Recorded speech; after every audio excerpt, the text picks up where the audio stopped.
Hello, everybody. Welcome to our episode 0 podcast.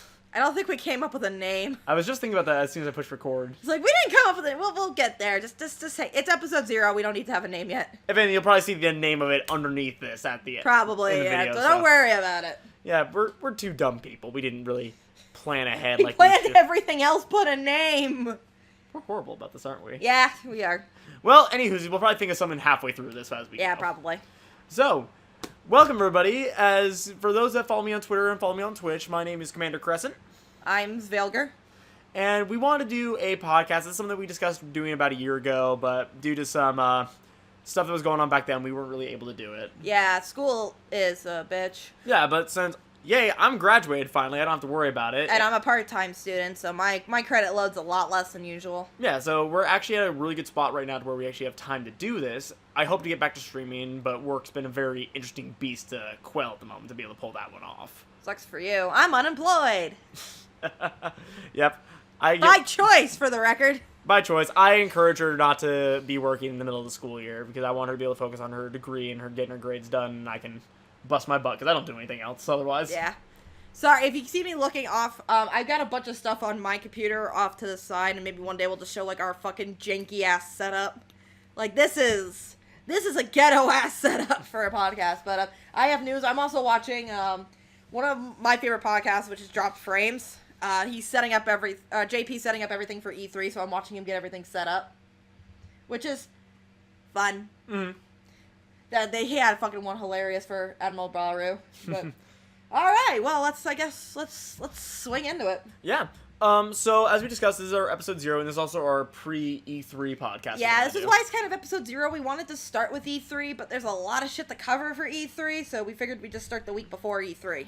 And considering the fact that this E3 is a weird one as well, as we both noticed that as a lot of you guys probably do know, there is no Sony at all at this E3 that's happening this year. Yeah, it's the first time one of the big three hasn't shown up in God knows how long. Like, so Sony's not going to be there. Nintendo has a ton of stuff that they could possibly be doing this year. Yeah, and EA's not doing a press conference. Yeah, quote out the wazoo. They're doing like a fucking 3-hour live stream or some shit for a bunch of stuff. We'll get there. Yeah. But we might as well start with the actual gaming news that happened today, because it's pre-E3! Everything is dropping! Yep. Also, I will apologize if for some reason my head ducks behind the mic here. I'm noticing on the corner of my eye here. Again, we have a janky setup for this, so you're in there perfectly fine. I have like a mic like right in my head, so I am now the mic. Boo-doop-doo-doop-doo-doop. He has lost his mind. Anyway. Oh, yeah, that makes sense. Anywhoozy. So, we're going to start off with the news that's kind of happened over the course of the week. There hasn't been much. Today was the big day. Well, some news has dropped. I'll mention some of the news from yesterday later, because it applies to later. Yeah, so pretty much, we had a bunch of stuff today from Nintendo and... Well, let's start with the news that dropped, I think it was yesterday, about a game you're very much interested in. And I wasn't going to tell you I was going to bring this up. Oh, yeah, so... I have a list of things to talk about. I mean, if you want to, like, show the notes here you have written Oh, this is just page 1. Yeah, so This is just page 1. We spent all evening yesterday like, going over stuff that we knew. What So I didn't tell you what I was going to put on there. Oh, god damn it. How about the Iceborne news? Okay, I actually was about to mention that too, because I was excited. I beat you to the punch. You did. Because I was going to mention this. Sony's been releasing a bunch of stuff this week already, just because they're not doing E3. Sony's been releasing stuff, so like, I think it was late last week they announced Call of Duty, Modern Warfare. Death Stranding as well. They did the whole thing with Death Stranding, which I'm glad that people are excited about that game. I really don't care. I'm with Norman Reedus, though. I need to go on the internet to understand what the hell's going on. That's just Kojima. I know. That's just Kojima. Does anybody really understand Metal Gear Solid? Because I don't. To those of you that do, I salute you. I think the idea of Metal Gear Solid is kind of cool as well, but I will be confused as hell every time I see it. But, so the big news that dropped, this is more for you again, was Iceborne, and we saw... Odogaron for it, because Monster Hunter. We saw a little bit more of the area. Mm-hmm. We saw the Legiana variant. Which, again, it looks just like the normal Legiana, just with more ice on it this time. Yeah, so for those of you that don't play Monster Hunter, which I know is a lot of people, because it's a weird game, and no one will disagree with that, Legiana was a monster that was introduced in World, which came out, we agreed, last year. I should have pulled it up. It was last year, because I remember seeing the thing at the start of this year of the 1-year anniversary of Monster Hunter World. So, it came out last year, and And it's just a big flying ice bird thing. I mean, I can put a picture of it on here. You so. probably will. This is a reminder for Daniel in post to put a picture of the Legiana up. Yeah, pretty much. And so they announced the variant. It's just more ice. Yeah, it looks like since we're in more of like that tundra territory now, it makes some sense for there be more ice on it, but... Yes and no, but usually variants have a different element. Yeah, so that's why I was kind of confused. I.e., to give an example that you'll care about, the Zenogre. Wolfie. The Zenogre's variant, the Stygian Zenogre, is Still, Dragonblight. But it still has the thunder ability as well. Not as much. It's mostly Dragonblight. Okay. I think like Have you fought Stygian Zenogre? I never have, because that was Monster Hunter 4. I've only played Generation, and I got the Thunderlord, which is just, it is a variant. That one is just... But it hits harder, and it actually does more damage with it. For example, your Bolt Reaver is one of those named variants. My baby, who's actually hanging up on the back wall for a friend You're of mine. not going to be able to see it from there. I know, but a friend of mine gave me a gift yesterday. But, so they announced the Legiana variant. I don't think it has a name yet. I could look it up later and report on it next week, but I don't think it has a name. So we saw the Legiana variant. We saw Tigrex. That thing is flippin' huge. Like, I don't even understand why it's so big. Yeah. Oh, by the way, there might be language. I was trying to be good, but if it happens, I'm just gonna let it run loose. In PG-13, there might be an F-bomb or two. Anyway. Or 12, knowing me. In me. But, so they announced the Tigrex, which, yeah, I fought the Tigrex multiple times in 4.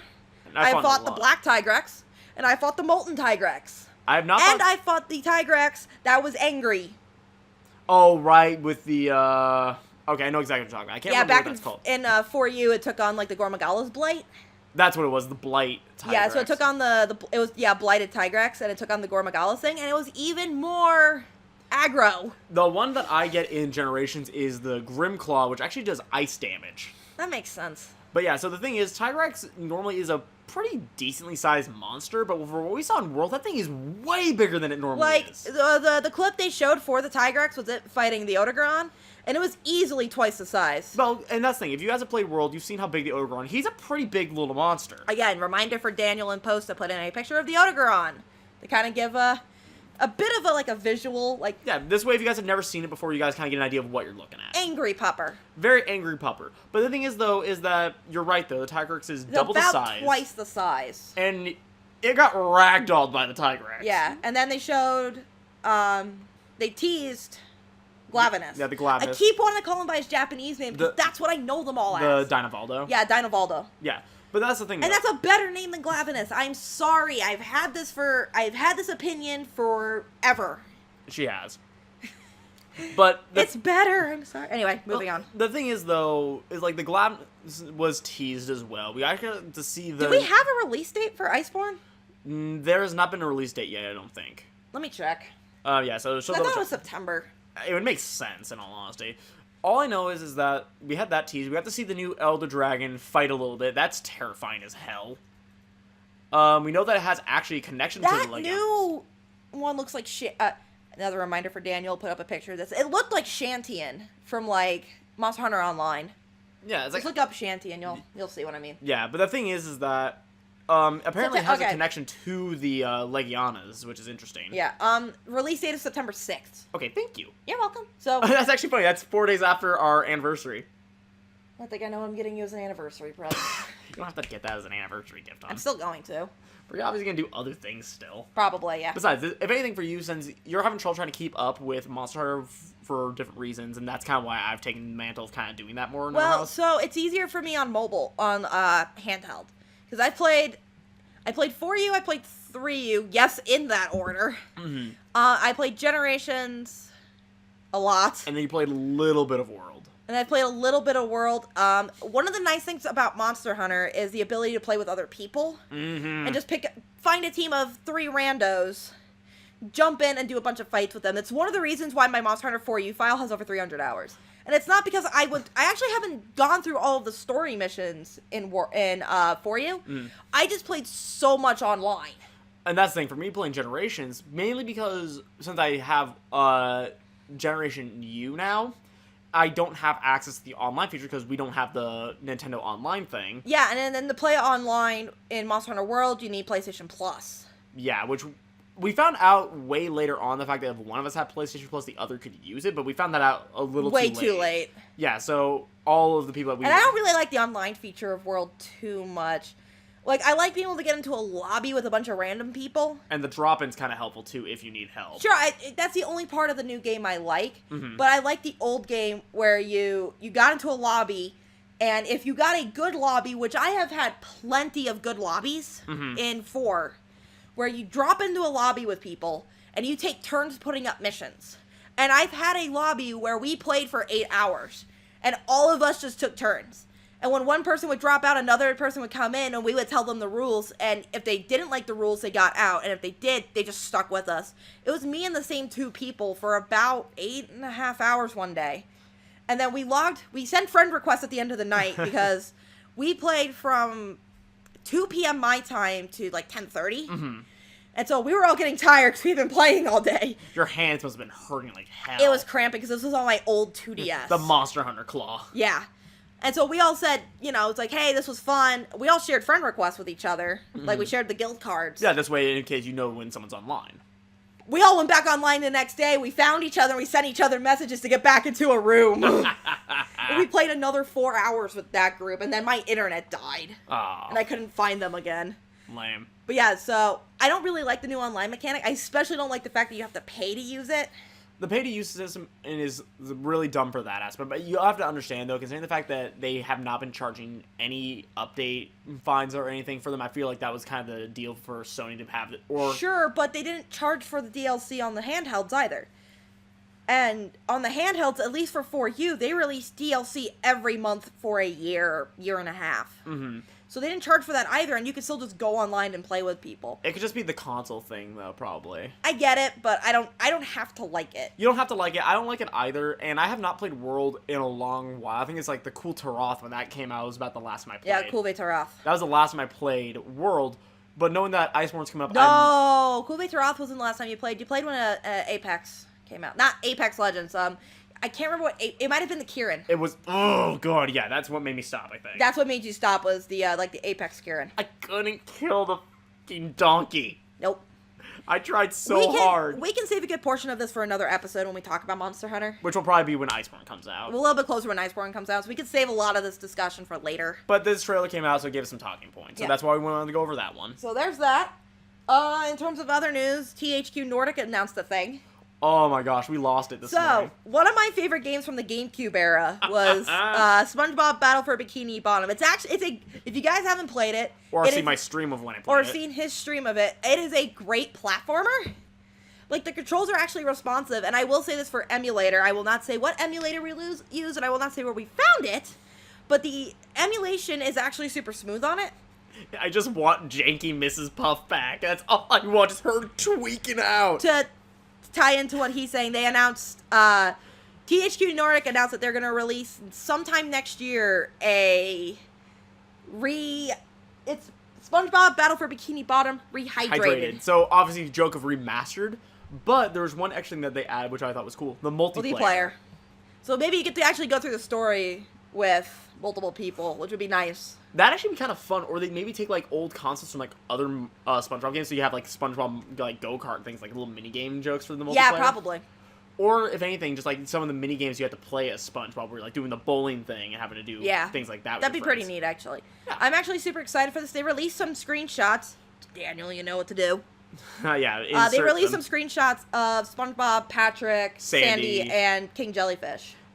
King Jellyfish looks good. SpongeBob actually looks a little weird to me, though. Patrick looks a little weird, too, because Patrick has teeth. Yeah, which isn't right. But the enemies looked really good in the remaster. Oh, they're looking fantastic. So, that was actually really exciting news this morning. I guess I should also mention, we were actually going to record all of this yesterday. Mm-hmm. And the reason why we didn't is because we were waiting for the next thing we were going to talk about. Mm-hmm. And then THQ Nordic just announced, oh, hey, over the next 3 days, we're going to tell you guys about 3 projects we're working on. And encourage us more to wait. Just to wait till today, which today is the 5th, and the press conference start on the 9th. Like, the thing is, I would have waited a couple more days to let the THQ Nordic stuff come out, but I have, like, I have a bunch of double shifts at work where we would never have time to. It'd be, like, midnight, and then I have to get up in, like, 5 hours. Yeah. So we had to bite the bullet and do it now. So, there's no release date on this. It just says 2020. Mm-hmm. But that's and it did also get announced for the Switch. So this is probably a game we're going to pick up. Oh, yeah. Because, again, this is one of my favorite games from the GameCube era. I know what... It was also on the PS2 and the Xbox One, or Xbox Original. Mm-hmm. I hate that I have to make that distinction. I'll get there. We'll have That's that. a rant for later. That's a rant. We'll climb that tree when it comes. So, the other news we were waiting for today, you might want to make sure your screen's not going to die. Well, we actually proved that this isn't a problem when it dies. Okay. I proved that last time we did this. Still, though. The other thing, the big reason we were waiting for today to record was the Pokemon Direct. Heyo! So, we are Pokemon nerds, in case you haven't been able to tell. And if you guys can see, we have a little Venusaur hanging out back here with a little Trico as well. Yeah, we have a lot of Pokemon plushies. I have Arcanine over on the desk somewhere. Yeah, we have like an ungodly amount of Pokemon plushies in our home. Yeah, we own a good portion. But, so we were both on the fence about Sword and Shield. We really were, and it's mainly because we weren't really seeing a lot of news about it. There wasn't a lot of Pokemon that were being shown at the time. Well, and I appreciate this, because one of the problems, I think, with Sun and Moon is that, again, this is the reason why this podcast is rated PG-13, Pokemon blew their load. They were like, hey, new game! Like, every trailer, there's like, here's like 10 new more... Pokemon. So they kind of just threw everything out there. We saw all the Ultra Beasts, we saw the Legendaries by this point. It was just kind of an overload. This time they're being a lot more... They're playing their cards a little bit closer to the chest, which I like, because, frankly, there needs to be a lot more of that. I don't mind people showing me what's going to be in your game. I have a problem when you show too much of what's going to be in your game. It's the same problem I'm actually having with Spider-Man Far From Home right now. They're showing way too much about that movie. Yeah, they're trying to overhype it, though, because of Endgame. They need to make this I wonder how much out. of this is Marvel's doing and how much of this is Sony's doing. Probably Sony, because they're trying to make this stick out. Any whoosies. So they announced new Pokes, which I have. By the way, so I have something on my computer that he wasn't allowed to see. Yeah. They are combining the mechanics. So you remember how we mentioned that in Let's Go Pikachu and Eevee, we liked the fact that you could see everything in the overworld? Yeah. But some people didn't like it because they liked the random battles. Mm-hmm. They are bringing both. So you can turn see, it on and off? You can see what's in the overworld, but there's also going to be like an exclamation mark showing that there's a Pokemon there. So you either you can go to the Pokemon you see, or get a surprise you can take your encounter. chance on the surprise encounter. That is clever. Yeah. So in the screenshot I'm showing, which is from Cerebi, I think, or it's from a different site. It's it shows the screenshot with the exclamation point and a bunch of wild Pokemon that you could see, and the Pokemon shown that you found in the exclamation point in this case is an Esper. Yeah. So you could take your chance at either the random Pokemon or you could catch what you see on the route. They're combining both mechanics. Which is a very smart idea, in all honesty. So now I can close that. Which is actually cool if you think about it. If you're trying to do like a Nuzlocke, you can just go for the random encounter every time now. You're not having to bank on the ones you see. So let's talk about the new Pokes, huh? Mm-hmm. So, first one is Wooloo. This adorable fucking sheep. Again, you guys will see the image because I'm planning on putting these ones up hands down. But so we got Wooloo. And I'm not going to go into every single detail because we still have a lot of shit to talk about. We do, but this is adorable, though. So the next one is Gossiflor, and its evolution, Eldegoss. Yeah, so we got to see a little bit of that, along with some more information, which we'll go over here in a moment. Dreadnought. I want this boy. It's this boy or the next boy who's going to be my new mascot. So we got Dreadnought. So, for those of you that don't know, I love sea creatures. Yep, she actually has a tattoo on her arm of a little whale shark. This is not going to work. Yeah, we can take a picture and put it up later. If we want to, yeah. If we want to, yeah. But I have a whale shark tattoo, and I want to get more sharks, so I love sea creatures. And the fact that it's another turtle makes me We need a cuttlefish Pokemon! Anyway, sorry. I can rant about Pokemon I want to see in Pokemon that we'll probably never see. Yeah. And then Corviknight. That thing is dope looking. Like I said, it's either Dreadnought or Corviknight's going to be my mascot. Well, and actually, along with the Corviknight thing being shown, that actually also did lead into something new of them bringing back the fact that there are Pokemon that do things for you in the overworld. You don't have to have an HM slave again. They also brought up the fact that your phone, which is possessed by Rotom, so we're getting that back. So instead of the Rotom Dex, it's a Rotom phone. It can charge your bike, and you can use your bike on water. This screenshot looks so dumb. It was stupid. But yeah, so they're kind of bringing back the fact that you don't need HMs anymore, which I like. I'm just laughing still at that imagery, though. Have fun with the image. And then the last two Pokemon announced today were the legendaries. Oh my gosh. So, Zacian, who's Sif from Dark Souls. Yeah, just like think of giant doggo with sword and mouth. And then Zamazenta, who is a shield pupper. They both look great in my personal opinion. I can see why a lot of people don't like Zamazenta, though.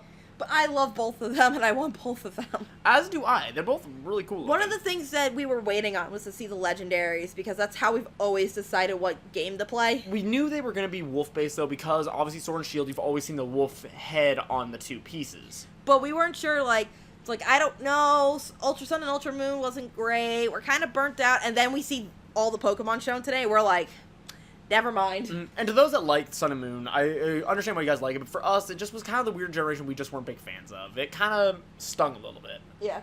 So to go over some of the other things that were covered, they covered their generation's fucking gimmick of Dynamax. Oh, yeah. So you guys are aware of Mega Evolution and Z Crystals. Well, this is the combination of the two. Literally.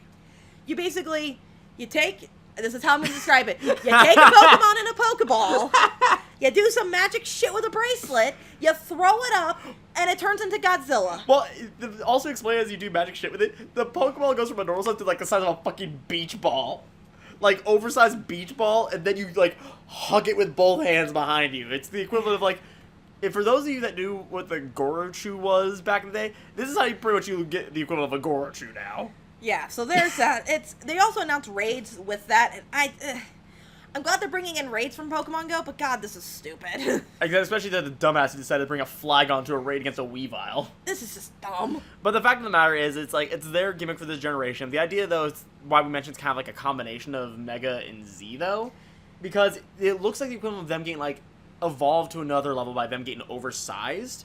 But when they go into this mode, they have new attacks as well. And it only lasts 3 turns. Yeah, so instead of like a Mega Evolution that lasts forever until it dies, or a one-time Z move, it's kind of just the combination of both of them interacting together that's for a time limit. They also did announce that, like, the gym leaders are going to use the same mechanic. So you have to kind of be a little bit more intelligent on your moves. Pucker your buttholes, everybody. So, leading into that, they did show some of the gyms. Or they showed the first gym. I'd argue second because of the level that we saw. Whatever. They showed a gym. Okay. They showed an early gym. Mm-hmm. They're happy now. Yeah, I'll take that. I mean, it could be like a Pokemon Insurgence type of dealio where you have to be a little bit more leveled up. Well, that'd be nice, actually, for Right? a difficulty spike, because that's something we've been complaining about for years. As Insurgence is just... Oh, just yeah, getting railed. kicking us from behind. Yep. So they kind of showed it. It's like in a soccer type setup. And it's actually, like, apparently they're, like, televised. So this is actually more like what the anime portrays, like, gyms should be. And for once, I'm actually, yes, on board. Yes, because every time that I've thought of a gym and how the anime always portrays, it's like this giant arena that has, like, stands and everything. And whenever you see it, it's always just Ash and company. That's all that's there until you do... The Battle Frontier is the one that actually really utilized on that idea of, like, an audience watching this and being televised. So I actually appreciate the fact that now that these gym battles actually mean something. It kind of makes the champion of, like, the Pokemon League kind of seem that much more like a legend because you actually got to see them progress and go. Yeah, I'm inclined to agree. There's that. The fact that we're in jerseys, though, I think is hilarious. Like I said, it's like soccer. Yep. Which makes me happy because I'm a huge soccer nut. So Yeah, they're really... And it makes sense if this is based in, like, England and Scotland. Like, Yeah. this totally makes sense. Yeah, soccer's big for that. Soccer and rugby and all of that is huge out there. So this makes a lot of sense. Mm-hmm. They announced a new professor, Professor Magnolia. I love that this name. little old lady. We finally got, like, the very decrepit old professor, which I love. But the fact... I love the name Magnolia, though. I do, too. I have hair everywhere. I'm shedding like a freaking racehorse. It's more like this shirt has clutched onto a lot of your old hair. Yeah. For those of you who knew me from his stream, I've chopped my hair off. And dyed it. And dyed it. And then She looks very cute. And then they showed the champion, Leon. Yeah, which... And he just has a Charizard, and that's all we know. Yeah, like, so I'm putting money that Charizard's probably his ace Pokemon. Well, maybe. I can see that just being, like, his companion, and it's not, like, very strong or anything. Fair. But otherwise, you actually... The cool things that we saw from the trailer, though, is that they actually treat him like the champion. Like, you actually see, like, crowds of people coming up to him and, like, actually, like, waving their arms, looking excited. They're making it look like it's like an athlete. Which is cool. Like, this is something that I've always been confused with, like, the idea of Pokemon. Is like, when you have a champion, it's like, oh, they just kind of mention him in passing. But when you actually see the champion walking around, no one ever is there when they see, like, the champion walking by. Now we actually see, like, crowds of people, like, surrounding them and getting excited. Yeah. Also, the fact that he wears a cape and he actually has, like, sponsorships on the back of the cape, I think is hilarious. That one was pretty great, I'm not gonna lie. That's some good tidbit work there. Yeah, I'm not gonna lie, that was pretty amusing. To wrap back around to the professor, we also saw the professor's aide as well. Oh, yeah, her granddaughter. Granddaughter, yeah. I can't... Yeah, we're gonna have to go... Hang on, let me check Twitter. All I know is for a lot of people that... Because people are already calling waifu. Yeah, people are calling waifu on this chick, which I can understand. Again, you know what to do. Yeah, I insert images, obviously. I don't need the Pokedex page. Go down to, like... Characters, there we go. Okay. Sonya. Alright, so that'll probably be the image I'll use right there, then. Yeah. Oh, yeah, and they also announced your rival. And that we'll get to that as soon as we finish up with Sonya. So, yeah, Sonya's the assistant, and it's the granddaughter. Yeah, again, waifu out the Yahoo here for a lot of people. It's also apparently the childhood friend of Leon. That's actually cool. Mm-hmm. I like that. Because they've never... Whenever it's, like, the aide, it's always, like, a friend to you or your rival. It's never really been, like... The connection to the champion's always been so distant to where you feel like that you fight the champion, you don't really feel like you have the motive to really do it sometimes. Yeah. But this one actually is really driven, especially for your rival here. So your rival's name... Your rival's name is Hop. Which is going to be hilarious considering the fact I know I'm going to pick... I'm going to make a lot of beer jokes. Well, you're going to make a lot of beer jokes. I'm picking Grookey as my starter, so if he's going to pick your type weakness, he's going to be taking Score Bunny, which is going to be hilarious then. Oh, yeah, and I'm picking Sobble. We all know this. No one's hurting that Babu. Especially after we saw it crying. It cries, and apparently its tears smell like hundreds of onions. The fact of the matter is that there were jokes on the internet for months on end about that, and that's what they went with in the end. I feel like they were watching the internet and be like, yeah, we're doing it. Yeah, probably. But otherwise, Hop is your rival, and he's the younger brother of Leon, the champion. Which I actually like. Finally, your rival... You can argue that Hao kind of sort of had similar motivation because of his grandpa being the kahuna. Yeah. But he didn't really act like it. He was more interested in getting his malasala. That's all he really cared for in the end, and just kind of doing his own thing. Yeah. But this one, I feel like there actually could be a fun chance for a rival here. It's not like the douchebag rival we've had from Gen 1 and 2. Oh, just bring back the dickhead. It's fun, especially when you can nickname him, too. That's also something I'm going to miss forever. But also the fact that this is a rival that actually has more motive, because if his brother is a champion, and you can think of it this way, he could have more motive to be either try to get his brother to recognize him as a trainer, but also gives him a drive to be better than you because he wants to prove that he should be the champion after his brother. Kind of like a passing of the torch of like a sports team. Yeah, and I actually really like the fact that your rival has a motivation other than, oh, we're just going on the journey at the same time. Bye! Yeah, it's not like, I'm wanting to fill the Pokedex. Oh, we're on the journey at the same time. It's actually like, no, I want to be like my brother. And he has to find his own way of doing it, though. And I think there's going to be a huge story there that could be fun to find out. Yeah. So, other than that, that's pretty... I mean, if you're in the Jurassic Park, they finally announced the next DLC. Or Jurassic World Evolution. They announced the next DLC. I'll report on that in a couple of weeks. Yeah, when I play it and spend way too many hours in that game again. Hell of a segue from Pokemon to dinosaurs. Well, I'm just trying to get us moving, because we're already at a half hour. And it's a podcast. You're allowed to go a little bit more over. We also watched something on, like, all the new Switch games coming out, and other than... another Atelier game. Yeah, we just saw this morning, so there's a big announcement. Atelier Razia? Yeah. So they announced a new Atelier game coming out in Japan, and I'm sure it'll come out in the US in, like, 6 months. Mm-hmm. Like, 6 months after they release it in Japan. And a couple of other RPGs. Yep. I mean, it looks like your typical Switch shovelware games. Although there was one, and I can't remember the name of it, so you may have to, like, put up, like, a thing and post about it. Mm-hmm. It was, like, basically Super Mario Maker, but you could basically put together your own game, not just levels. And it was, like, the old-school 8-bit design, yeah, it was super 8-bitty, and I really like that. Yeah, so that's actually a clever idea. I'm kind of surprised no one's really cashed in on that one sooner after Mario Maker was a big success. Same. I think that's it. Yeah, because a lot of the other games that we saw there were not too big to ride home on, unless you're and like Neverwinter Nights was a weird thing to say they're going to be bringing. Yeah, they're bringing Neverwinter Nights and Planescape Torment. Yeah, there's some interesting games coming to the Switch. And Baldur's Gate. But here's the thing, though. Nintendo has a console that has a fun library. There's so much diversity here. Sorry, I'm on Twitter making sure I have everything. Yeah, she's noticing some fun stuff. Although, to wrap back around to Pokemon, there is one thing I almost forgot to mention. There should be an announcement for Sword and Shield again on August 31st that they mentioned. Well, teased. No, they didn't mention. We're just all assuming because if you look on the jerseys in both the original trailer and in this trailer, it shows the date. And so the gym leader's jersey had 8/31. So we're assuming there's something coming around then. We might get more news at E3, but we'll talk about that. Yeah. They could do a Sun and Moon stream where it's like a demo. They could. They could do a demo type of thing. Yep. On the fan art for the... All the fan art's coming. Oh my gosh, it's great. But anyway. I think that's about it. I'm seeing so much for the new wolves. So Zacian and Samazenta that I'm happy. Yeah. Yep, there we go. More fan art. Yep. Giant Raichu. My joke of Gorachu. I really want to see this evolution thing of them getting oversized with the Alolan Executor because that's just going to be hilarious. We found some fan art of that. It was great. Yep, that's bitch. That's accurate. Sorry, again, I'm on Twitter to make sure I have everything. And I think that's it. The most professional of podcasts. We don't have to be professional. We're new. We're new and we're just finding our own rhythm of how we do things. Yeah. So that's about it. We're gonna get 2 new things from THQ Nordic over the course of the next couple of days. Stadia's doing a thing tomorrow. For those of you that don't know, Stadia is basically Google's... They're trying to get into the game streaming game, and I don't mean streaming like Twitch.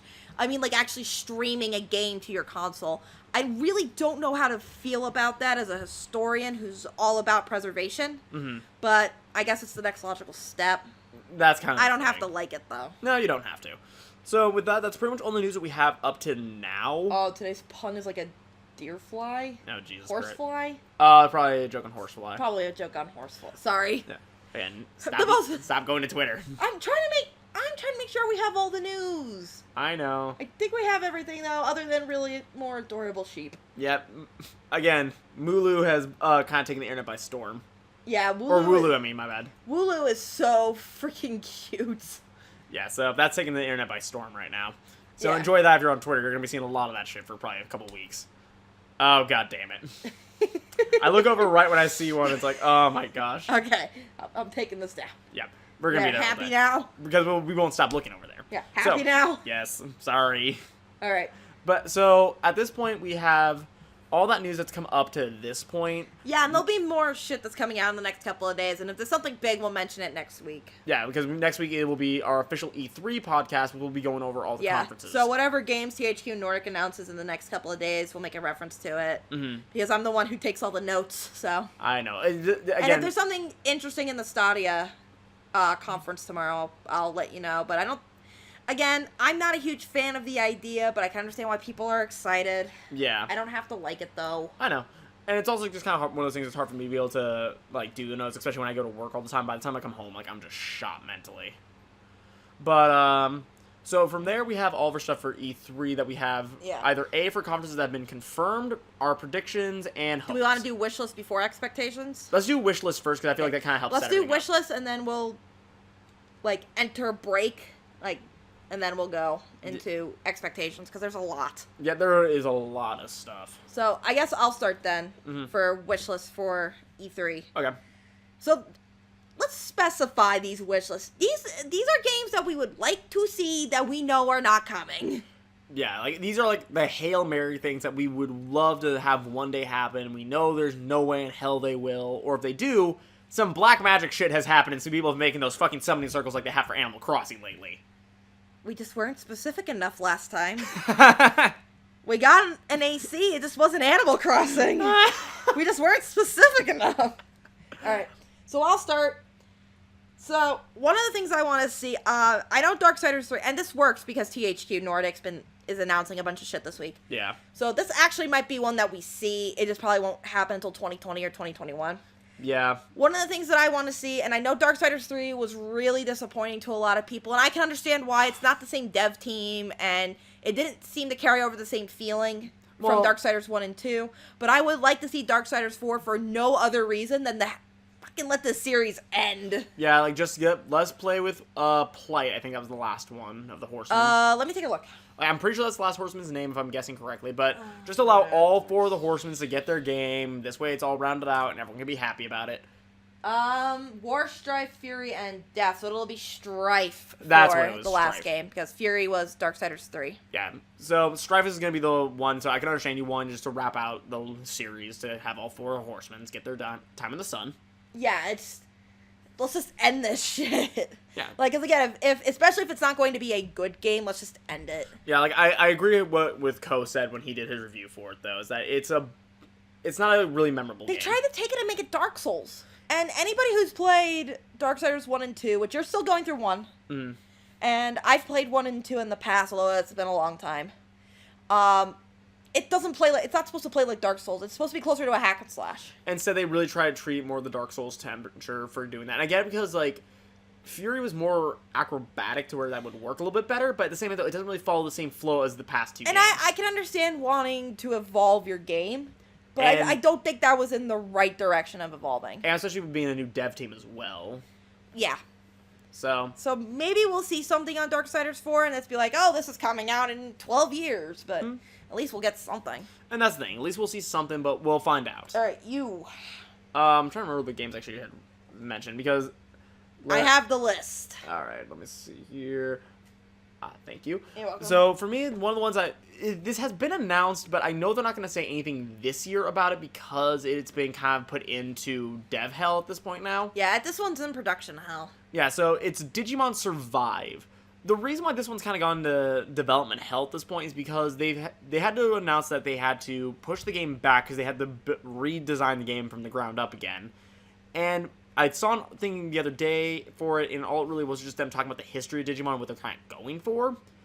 So it probably will not be this year. I wouldn't be surprised if it wasn't even next year either, because it's going into this cycle. But it's pretty much taking the game idea of, here's Digimon, take a Fire Emblem game where there's permadeath system, it's strategy built, and you have to move kind of through the squares with your team that you have. Build up companions and everything to be able to get like special things. It's a game that I'm super excited for because I love Digimon. I love Pokemon. I'm like one of those guys that can really love both of them because I know a lot of people can only love one or the other. I love them both. This is what I'm really excited for, and this has been one of the most upsetting things to see this go through development hell now. Yeah, but I also, like, outside of Japan, Digimon doesn't really have as rabid of a fan base anymore. Like, it was really big out here when, like, it was Digimon Adventure, and then I would even go into Tamers a little bit. Is when Frontier happened, it kind of tanked. Data Squad kind of brought it back, and then... Well, and also the generation that watched it grew older, and we saw, like, Frontier, and we're like, what the hell is this? It didn't really want to age with the audience. It didn't age with the... Neither really did Pokemon, you can argue. Yeah, but Pokemon kind of has, like, a special The feeling. fan games have aged with their audience, as we're going through Insurgents right now, and oh shit. Yeah, Renegade Platinum is something I'm gonna do with you guys when we get to that point finally, because good lord, I've been kind of dinking around with it a little bit. It bends me over backwards, so it's gonna be a fun run. So is Insurgents, and we're on normal difficulty. Yeah, Insurgents actually has a difficulty setting. Enjoy, guys. But yeah, so I understand why this game's kind of getting stuck in development hell, because outside of Japan, both Digimon and Fire Emblem had a bit of a bigger base because of Awakening, but it's not as big as it is back east. Yeah, it's been getting better, but it's kind of one of those things. As Fire Emblem's gotten better, Digimon's kind of gotten worse. I would argue that you really enjoyed Cyber Sleuth. That was the thing. Cyber Sleuth was kind of one of those games they really had made like an effort to really try to put that towards like a round audience at that point. Because when I watched the article, they mentioned that they really wanted to try to get that more evolving with the fans, because they realized they made the mistake of it's only for kids. It's only for kids. They realize that error now. They did a good job. The second game was awful. Yeah, don't, please, for the love of God, if you guys are going to play Cyber Sleuth, just play the first one. Do not play the second one. That was a mistake. You didn't even finish it before we traded it in. I know. I mean, I love the fact of all the extra Digimon they added, but I hated the game. The story was very boring, and I just wanted to hit my head into a wall after a while. But yeah, so there's that. So my next choice... This, out of everything on my wish list, this is probably the most likely one to see. Mm-hmm. Bravely Third.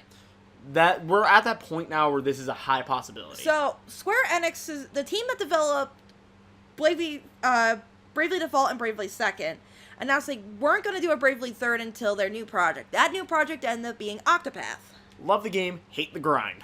So, now that Octopath actually came out and was a success. Actually, a critical success. It was a critical success. they're gonna go back. They mentioned that this dev team wants to put out something every year. Now that makes me a little nervous because we saw what happened with Assassin's Creed when that happened. But it's multiple different dev teams, kind of like what Frontier does. Like what I mentioned with, like, they have a Jurassic World team, they have Planet Coaster and Planet Zoo. They have multiple teams. It's kind of the same thing with like Call of Duty. They have like two different studios. Yeah. That. So I'm hoping that this year we get announced Bravely 3rd. I love Bravely Default. I'm still going through Bravely 2nd because that one has moments. They have an entire Indian class, like Native American class, and it's really racist. You never told me that. Let me pull up a picture, and you can use this picture. I never knew that. Oh no. Oh no. Let me pull up a picture, because it's, Oh my god. Yeah. Yeah. Oh my goodness. So, let me be specific. In the Japanese release, there was a Native American class. Do you want to know what they changed it to the Western? What? A cowboy class. That's worse. It's bad. It was originally called the Tomahawk class, which is even worse. I mean, it's a dope name to go with. I'm not gonna lie, but that is. Here's a picture. Yeah, that'll probably be the one I use. But oh my gosh, I mean, I'm not gonna lie. Tomahawk class sounds like a great name for it, but that is bad. Racist. It's not as good as Bravely Default, but I still enjoy it because it's Bravely Default. If you're a fan of the old school Final Fantasy games, Bravely Default is right up your alley because it's got the job system that everybody loves. It's got the fact that you can change the job systems. It's just, unfortunately, like, again, it wasn't as big in the West, but Octopath seemed to have helped shift that into the correct direction. And that's the thing, if you guys have played Octopath Traveler, definitely go give Bravely Default a try then, because as you mentioned, the mechanics are pretty similar to each other. You can see a lot of Bravely in Octopath. Yeah, there's a lot. So, like, one of the things, like, with Octopath is you could put two different classes and get, like, a subclass. You could do the same in Bravely Default. One of the reasons that I like Bravely Default over Octopath is there's only 4 people in your party. Now, in Octopath, you get 8, the choices of 8, which allows for a lot more customization, but when it comes time to level, it's really obnoxious, as we've discovered. Yeah. If it's anybody outside your base party, you're screwed. You want to hit yourself with a board after a while, I'm not Bravely gonna lie. Default and Bravely Second only have 4 people. You get the option of, like, 12 subclasses, but you only have 4 people, so you can really experiment without causing yourself a bunch of headaches with leveling. Bravely Default also had the feature you could turn off experience gain and up monster encounter. So if you just want to grind level jobs, which I'm doing in Bravely again, if you just want to grind your job levels and get money, you can do that without being worried about getting over-leveled. And that was the nice thing that you actually had that option. Octopath, you had to try to juggle 8 people. You would only use really 4 of them, bank on that, and then you get to the end game and you realize that, oh shit, I need all 8 of them at, like, level 70, and the grind's a nightmare to do that with just 4 people. Yeah, it's a lot easier with Bravely because you're only juggling 4. Plus, okay. I'm not going to get into this because I could get into this in a different episode. I love Bravely Default, but the time travel is dumb. Time travel needs to stop in games, people. I'm going to have you play this game because you liked Octopath, so I think this is up your alley. I love You will understand what the fuck I'm talking about. All I can say is about Octopath, Alphen is our boy, and he must be protected forever. And Primrose. And Primrose, yes. She got really badass as we got to know her more. But you'll come to love Bravely Default. You'll also come to hate Bravely Default. It sounds like a love-hate relationship for a lot of people with Kingdom Hearts. Yeah. We'll get there. Alright, so your next choice. Yeah, because I have to remember everything I said. Oh, yeah. So, this is actually one that, this will just be in time. It'll probably be next year that they bring this one up as well. But the deal is, I know for a lot of people, oh my lord, you gotta stop with Twitter, honey. Alright, I'm closing Twitter. It's killing you. I'm killing Twitter. Yeah, because you're getting so distracted by it. But the thing is that Mario Kart 8 Deluxe on the Switch has been a huge success for people. Like, that's been a great Mario Kart for a lot of people. However, I think we're at the point right now, the Switch has been in its life cycle for a couple years now. I think it's time that we get a new Mario Kart announcement. Well, I'm willing to agree with you. I think because Mario 8 Deluxe still sells like hotcakes. Yeah. I don't think it's going to be in the announcement for this year. I think we'll see something next maybe year. in a later Nintendo Direct. But I don't think we see anything in E3 this year. Yeah, like, it's one of those things I know it's kind of like a Hail Mary pick for this year, but next year is a high chance we'll probably see something. I would be honestly shocked if there was not a Mario Kart announcement by next year. I'd also be shocked if they didn't try another one for the Switch, because Mario Kart 8 Deluxe has been fantastic. And that's what I mean. It's like you launched everything that Mario Kart 8 had back on the Wii U, brought it to the Switch with everything there, and now that's been great. People love it. You say word of a new Mario Kart for the Switch, people are going to jump on that like hotcakes. Yeah, because Mario Kart, the whole point of the Switch is A, portability, but B, multiplayer game. That's been Nintendo's MO since really the Wii. And Mario Kart would consider being like one of the top 5 for Oh, that absolutely. reason. So it's only a matter of time. I just don't think we'll see anything this year. Yeah, so this year, I'm not getting lucky. All right, I'm going to skip the next one because that's one for both of us. And that'll probably be in time. Yeah. Okay, this is my Hail Mary pass. It is never going to fucking happen. I want Pokemon Snap too. Especially because, like, if you do this after Sword and Shield, you have 900 some odd Pokemon to pick from. This would be so much fun. Especially if you get to go to, like, the past regions and, like, take pictures of them in, like, their own regions. I think this would be a ton of fun. But I know this is never fucking happening. I know this. You don't have to tell me, but this is something I want. I know for a lot of people it's a guilty pleasure one at this point. You've never played Pokemon Snap, have you? I never have. Well, fix that. I mean, it's a side game. It acts like you could be done with it in a couple of hours. It's not very long, but it's cute getting to take pictures of like a Pikachu on a surfboard or 2 Butterfrees dancing in midair. It's just cute. Yeah, Getting to if you throw something at a Charmeleon and it lands in the lava, it evolves into Charizard. Well, I was thinking to make the joke too, if you do actually do Pokemon Snap 2 and you add all the regions, like if you're going through each region to see different Pokemon, you could be in a Kanto region, but you have like a special ball that's called like the Alolan Mist. So when you throw it at like a Sandshrew, it hits it with the mist, it covers the Pokemon, and when it comes out of the mist, it's the Alolan Sandshrew. Which would be up Pokemon Snap's alley. But I understand like it's probably not going to happen. But I want it to, so. But yeah, so it's one of those things that it probably won't happen, but if it does, cool. Yeah, so that's my Hail Mary, this is never gonna fucking happen pick. I'm pretty sure my next one is also one that I know is never going to happen, even though I'll hold it deep in my heart for Not necessarily.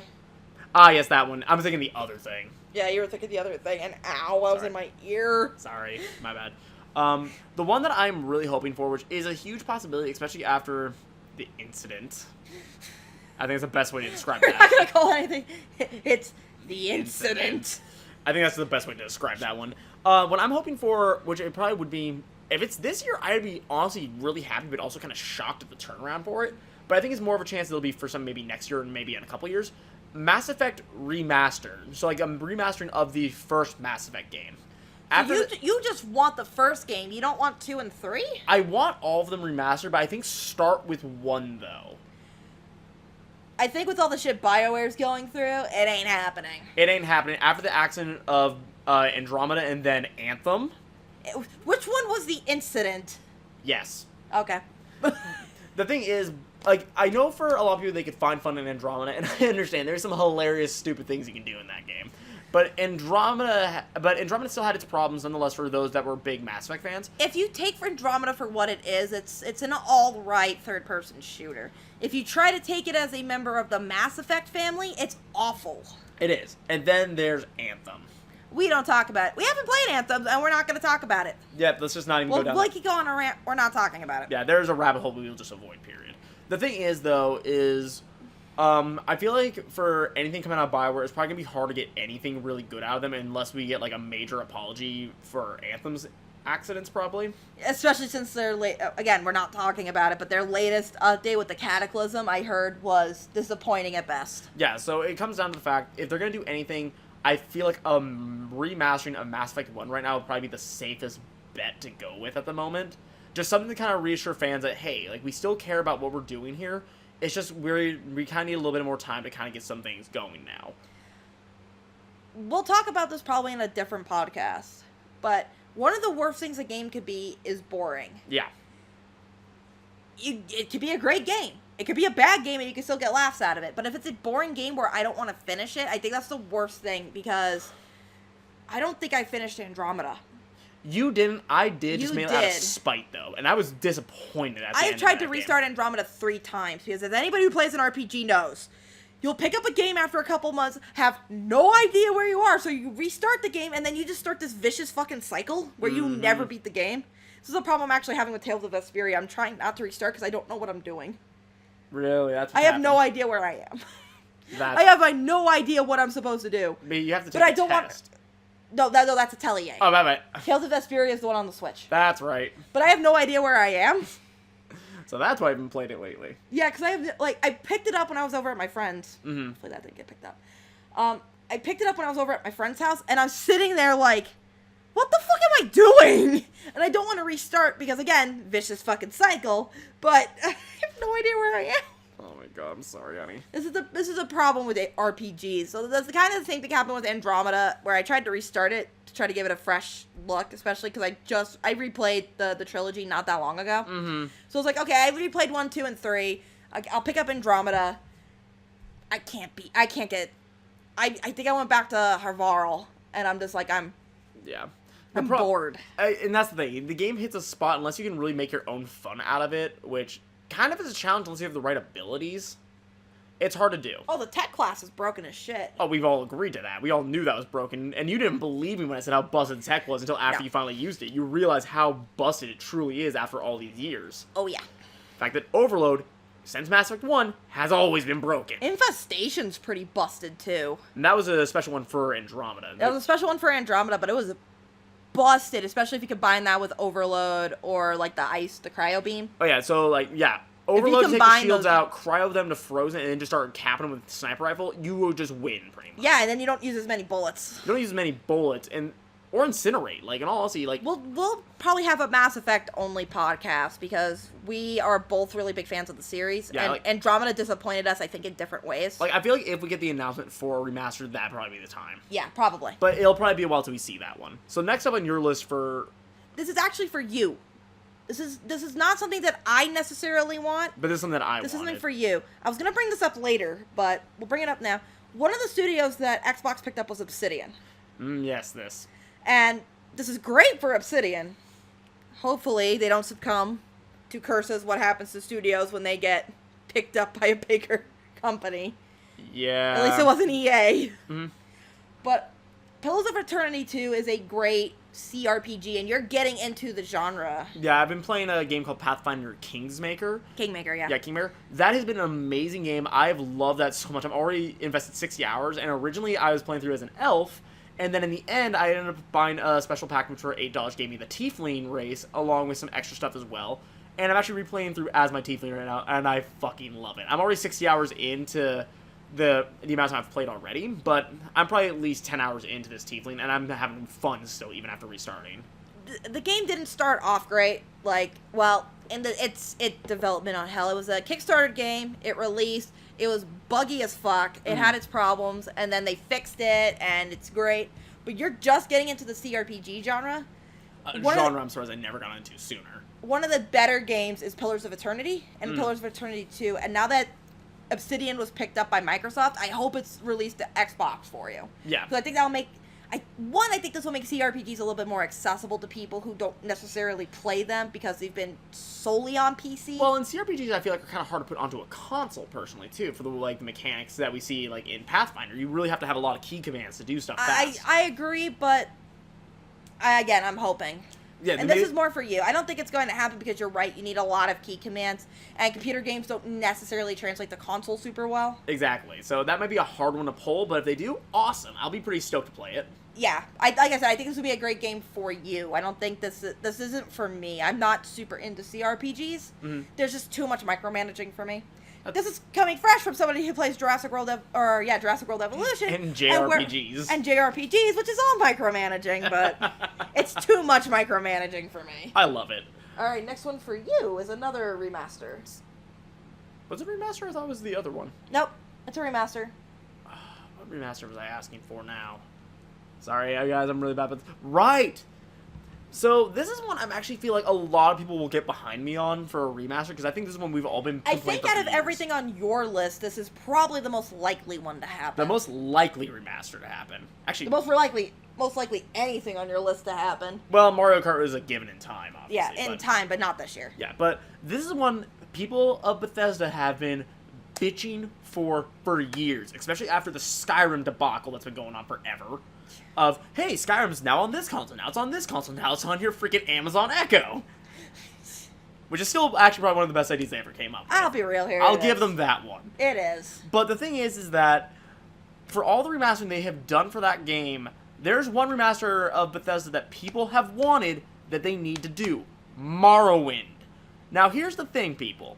I have never played Morrowind. This is something I need to rectify still. However, for those that I know that have played Morrowind, this is the game they have wanted remastered forever. They see Skyrim game remastered constantly. Everyone has complained, we want a Morrowind remaster. We want an Oblivion remaster. Why are we not getting these remastered instead? Yeah, and, like, personally for me, I would prefer an Oblivion remaster over Morrowind, but especially for modern Elder Scrolls, because the first two Elder Scrolls were not like this. No. Elder Scrolls 1 and then Daggerfall were nothing like how they are now. They were very the pen and paper style. Yeah, Morrowind is very much that transition over to what we know as Elder Scrolls. I think a Morrowind remaster would be great. Especially, and I think out of everything you've said so far, this is the most likely one we're going to see. Yeah, because here's the thing. Bethesda is in some hot water right now. Yeah. They are in some very hot... I think that's an understatement. After the incident of 76... they are in some very hot water at the moment, and we kind of both are at the agreement that there may be an apology for that. That means there should be, and I really expect that to come from... There was a whole thing that came out with Todd Howard this week, but... Yeah, like, there should be a big apology, though, for that one, because of what happened. But because they're trying to still say, like, hey, we've got this new IP on the horizon still, we got Elder Scrolls 6, we teased those things still. I feel like if they're going to do anything... please do a Morrowind or an Oblivion remastered. I think this would be the most likely one, especially since Starfield and ES6 aren't going to be shown anywhere this year. They've confirmed that already, guys, so... Yeah, this isn't just like it won't be shown and I'm going to be pleasantly surprised later. They've already confirmed this won't be at E3. Yeah, they have other things they need to talk about. I think out of everything, this would be the most likely one, especially because, again, Morrowind and especially Oblivion are so well loved by fans. And I will admit, like, Oblivion is one of my favorite games. Yeah, like, that was actually the first game I played on the Xbox 360 when it came out. My brother actually went out, bought an Xbox 360, and then bought Oblivion. And that is a summer I will never forget. How many hours did you put into Oblivion? Considering how many times I've replayed that game? A lot! I don't even want to admit to how many hours are in that game, but I remember the summer that my brother brought that home. Him and my other brother, they would take turns playing that game, and my brother legitimately blew off his friends to play Oblivion. They called him to come hang out. He said, sure. He gets a call 5 hours later going, dude, we were hanging out. Where were you? It's like, wait. He realized what time it is. He's like, oh, God, I'm so sorry. Like, what were you doing? I was cleaning my virtual house in Oblivion when his room downstairs actually needed to be cleaned at the time. And we all just kind of looked at him. It's like, really? All right. Like I said, I think out of everything on your list, this is the most likely. Yeah. And Morrowind remaster would be great. That game has been modded, and it looks amazing through mods, but it's like an official remaster would be amazing. And this would, I think, would put Bethesda back into some good graces. It would be. I know a lot of people are kind of fed up of the remastering stuff right now because there's been so much of it lately. I admit, I don't like the trend of remasters. I would prefer original IPs or sequels or something, but out of everything Bethesda could remaster, I think this would be a great remaster. I know a lot of people would ask for a remastering of Fallout 3, but I feel like Morrowind or Oblivion would be a better choice right now. I feel like those games need it. I know 76 guys. I know that you guys would like a remaster of 3 after that accident of 76. But I feel like right now, Morrowind and Oblivion may be the ones that would probably be the first on that board. Alright. So the last thing I have, my pen just fucking vanished. Oh, there it is. It's on your computer. Shut up. So, this is one, it's a little weird for me, but I still want it. Yeah. I want like a Lego Spider-Verse game.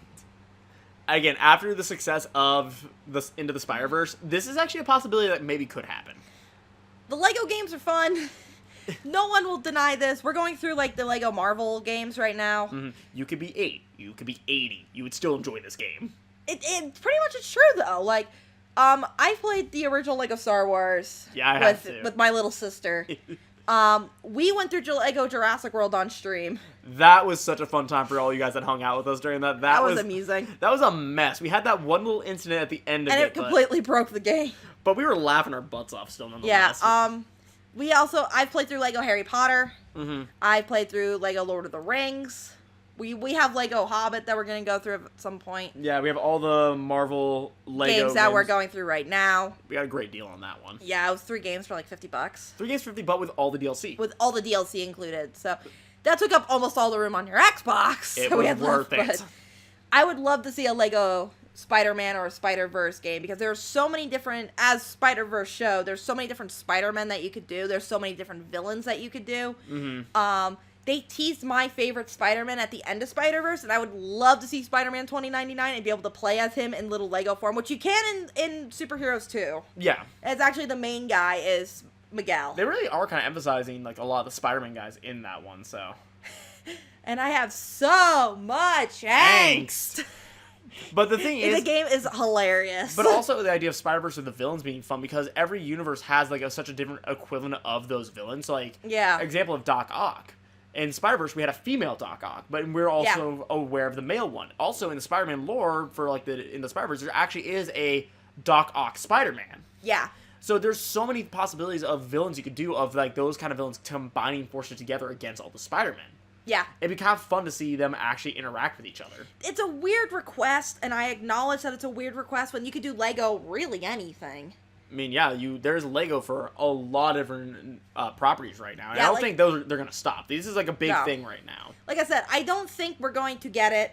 I think we're going to see something for Endgame and... Oh, no, because they did Infinity War with Avengers. They did, yeah, so... So I think we're going to see an Endgame thing before we see a Spider-Man thing. But with the popularity of Spider-Man increasing now, mostly because of Tom Holland's Spider-Man. Tom Holland's Spider-Man's been increasing with and that popularity. the Spider-Verse with Miles and Gwen and Spider-Man Noir and all that. Offhand, I went to a con last week. Oh, okay. So was that last weekend already? I thought it was 2 weeks ago. 2 weeks ago, thank you.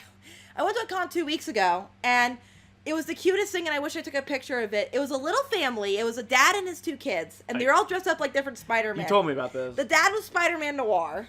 The little boy was dressed up as Miles, and the little girl was Spider-Gwen. That is still precious as heck. One of my old buddies went as Spider-Man, or... Actually, 2 of my buddies went as Spider-Man. Cody went as Iron Spider.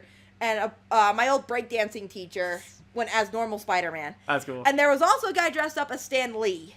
Coming around, and anytime he saw Spider-Man, just got so excited because Stan Lee's favorite thing that he created was Spider-Man. So it was super cute. But I would love to see a Lego Spider-Verse or just a Spider-Man game in general. Yeah, with all the Spider-Man that were at that convention, there's one cosplay that was forever forgotten that should have been there, that would have made all the Spider-Man being there that much more hilarious. The Uncle Ben that dies in front of them all. That was something we found out on our honeymoon. Like, I found an image of, like, this guy who dressed up as Uncle Ben at a con, and every time he saw a Spider-Man, he would die in front of him. And then you have, like, all these guys in Spider-Man cosplays on the ground screaming. Which is funny. Speaking of our honeymoon, so we went to honeymoon in Austin, and I absolutely love Austin now. Like, I am sold on going there. I told her, there. I've been there before. I told her that she would love it. She was very wanting to see it originally. You got your wish. So much Voodoo Donuts. We went to Voodoo Donuts so many times. But anyway. Oh, I want one so bad. So the downside of the hotel we stayed at, there was no Wi-Fi. So we would just walk to the Starbucks that was a couple of blocks away on 6th Street. Or it was Congress. Like, we took 6th Street to get there, but it was on Congress. Yep. So we went to the Starbucks there to get Wi-Fi and, you know. The baristas there got to know us pretty well. Yeah, they got to know us fairly well. Twice in a 4 or 5 day vacation. Twice we saw somebody dressed up as Spider-Man. One time as the PS4 Spider-Man. And the other time as Iron Spider. No, it wasn't Iron Spider. It was the Sam Raimi suit. Oh, it was the Sam Raimi suit. You're right. And we were both just like... Well, he's like walking around, like, giving high fives to people, walking old ladies across the street. And we're just like, what the shit? So yeah, with the popularity of Spider-Man right now, I think now's the time to jump on a Lego Spider-Man game. Yeah, especially after, like, some of the success of past Spider-Man games, like Shattered Dimensions and stuff. Like, yeah, well, and again, with the success of the PS4 game. Oh, please let that sequel be sometime soon. I think 2021 we'll see a new Spider-Man game, but that would be all right in my books, especially with the DLC and everything, which we need to go through. For everyone who followed me when we played this Spider-Man, maybe we forever remember the Spider-Dog. That's just... I'm not going to say anything about the Far From Home bit that we saw, because that's just enjoy spoilers. Just enjoy that when you guys go see that movie. When you see it, you'll know what I'm talking about. It's like Sony... It's like they knew. And they knew. Alright, so the last one for you personally, you know which one. Yeah, because this is the one that's been in my head the entire time we've been going through this list. Because this is the one I will always I'm not even want. going to show you, because you know what it is. Yeah. This is one I've wanted for years, and I know I'm never going to get it. Oh, no. I know I'm never going to get this.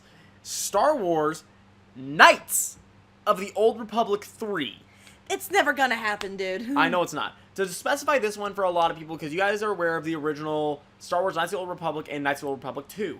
They were back on the original Xbox and back on PC later on, if I'm remembering that order correctly. Now, the thing is that we have Star Wars The Old Republic being the MMO. Yeah. And that, for a lot of people, that's been kind of like, might as well have been what they did with the IP in the end. They kind of just create a giant MMO for everyone to play and enjoy.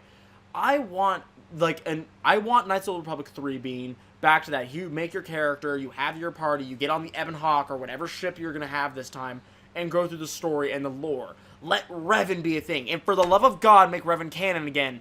Get on this shit. One of the reasons I don't think they're gonna do it is because they made KOTOR no longer canon. And that's what disappoints me the most. And I think SWTOR's canon, but I don't think KOTOR is. But technically that would make it canon, because SWTOR is the continuation of Star Wars, of Knights of the Old Republic, because you have Revan in it, you have all the lore from there originally. Okay, fair. So technically, if SWTOR is canon, then theoretically, yes, they're all still there, but I want Revan to be a bigger thing again, because that was like probably one of the most beloved Star Wars characters in the extended universe that people knew and loved. Isn't he technically canon because of Rebels?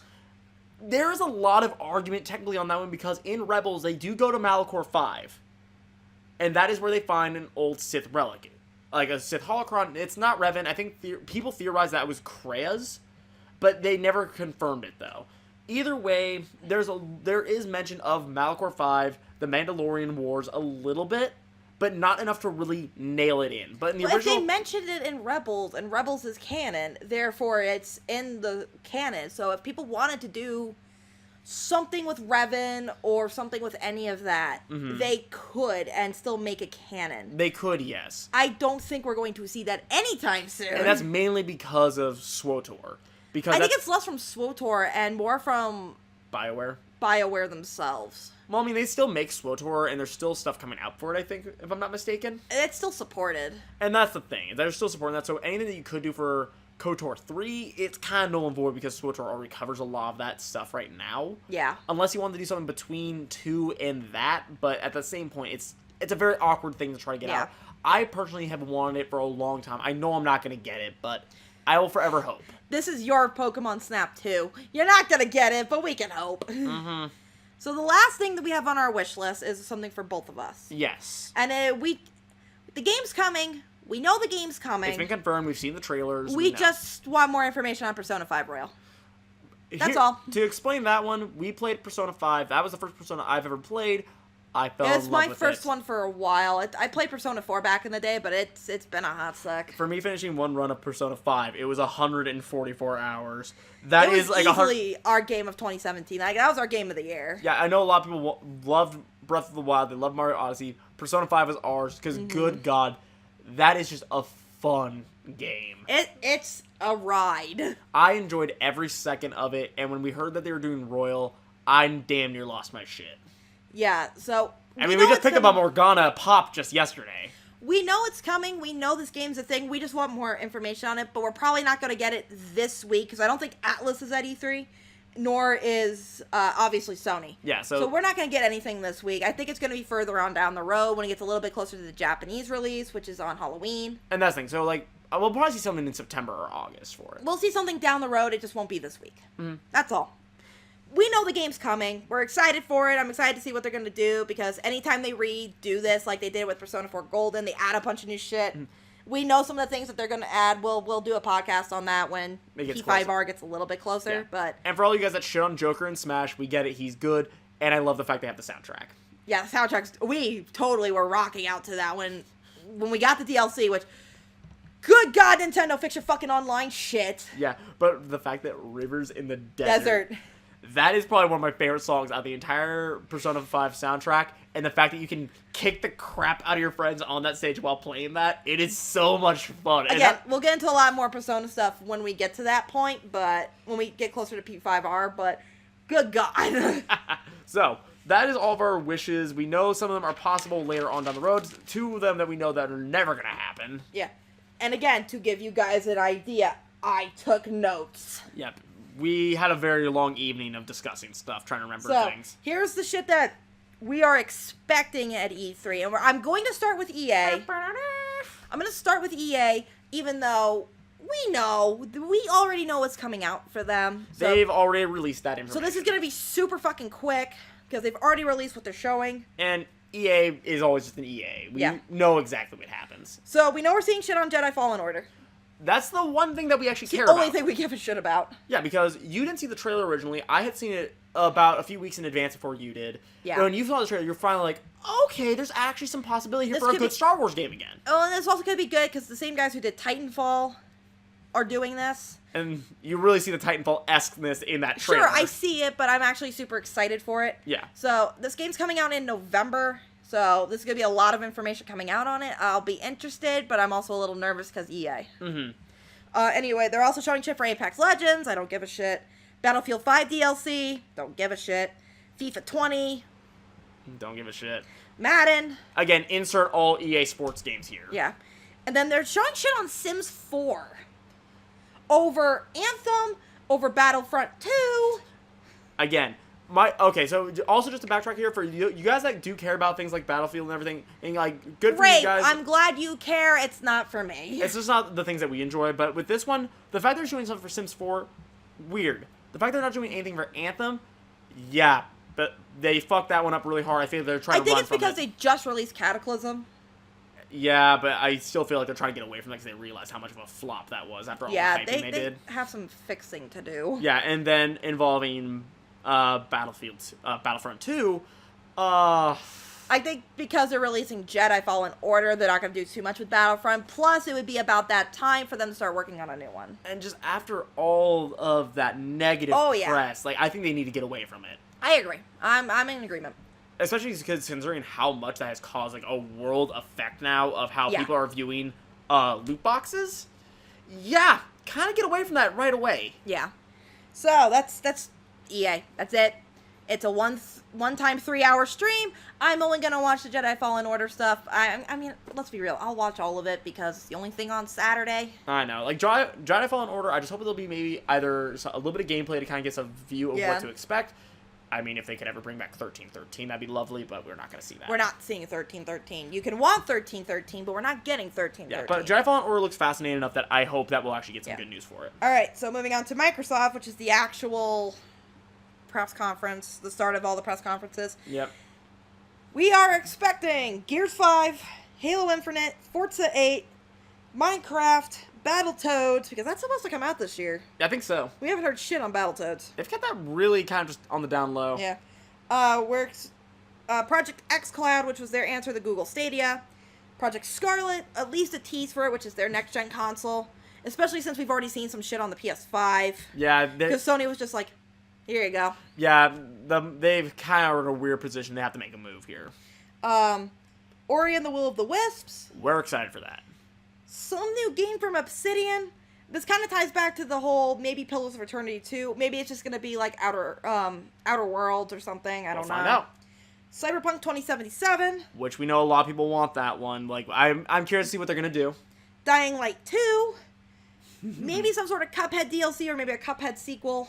Yeah, Yes, Cuphead is amazing. Cuphead's been one of those really good games that they got. Borderlands 3. Some sort of indie block. We're like, hey, these are all the indie games that are coming to Xbox. There's a lot of them. I'm also expecting some shitty-ass camera work. Because they have had it for like the last 3 years. There's your drinking game of the year. Every time they have shitty ass camera work at the Microsoft Anytime conference, they take a drink. pull away from something interesting, take a shot. And that's what I got. And I think and Forza 8. I think I said that, but just in case I didn't. Yeah, you did, I think but that's about it. And I mean, that's a pretty solid lineup. They announced like they have like 14 exclusives or some shit. And that's the thing. Microsoft, after the last couple of years, they really need like a really good slam dunk year for games. I feel like Halo Infinite's one they need to get that right. Halo 5 was one of the biggest mistakes they've probably had. Yeah, I'm a little nervous for Infinite. As am I. I know Halo War 2 was very controversial. They confirmed this is Halo 6, right? Yes, that has been confirmed. It's it's Halo 6 technically. It just doesn't get the number title with it. Yeah. Okay, that's fair. Which has actually been an interesting trend lately. People are really trying to get away from number titles. Well, we'll talk about that when we hit Bethesda. Yeah, but there's a reason for that. Yeah. At least for some games, there's a reason for that. Yeah, but when they go long enough like this, then yeah, they really try to get away from them. I'm expecting to anything we've listed is expected. If we get some cool surprise, then awesome. But I mean, we're pretty much guaranteed, especially since Rockstar announced they're not showing their new. Apparently, they're working on a new IP. Whether it's the sequel to Bully or not, who knows? That would be lovely. Or a Bully remaster. Or a Bully remaster, but they're not showing anything, so this is pretty much expected from Microsoft. Yeah, I mean, Gears 5 is probably going to be, like, their big one that they're going to I think Gears 5 and Halo Infinite are going to be your two, like, bookends. You're going to show Gears 5 at the beginning, and I think you show Halo Infinite at the end. Or vice versa. Or vice versa, whatever. Yeah, you're going to show some shit. Those are the two they really need to hit home, I think. Yeah. They may make some sort of announcement on, like, their Xbox One S digital, the SAD. But... To those who like digital purchasing, that thing's perfect for you. For those who like physical copies, stay away. Yeah. They may make some sort of announcement on that or, like, show it off, but I don't think it's going to be, like, a highlight. I think at the end they may show, like, a tease into Project Scarlet, and that's about it. Yeah, and they need to. After the PS5 kind of stuff that they've been showing off lately, they really need an answer to that. To put an interjection into this, they showed off some of the stuff for the PS5, and they used Spider-Man as a great example because you swing through New York, and... it does preload a lot of it, and it does kind of dynamically load it, but it's still kind of slow.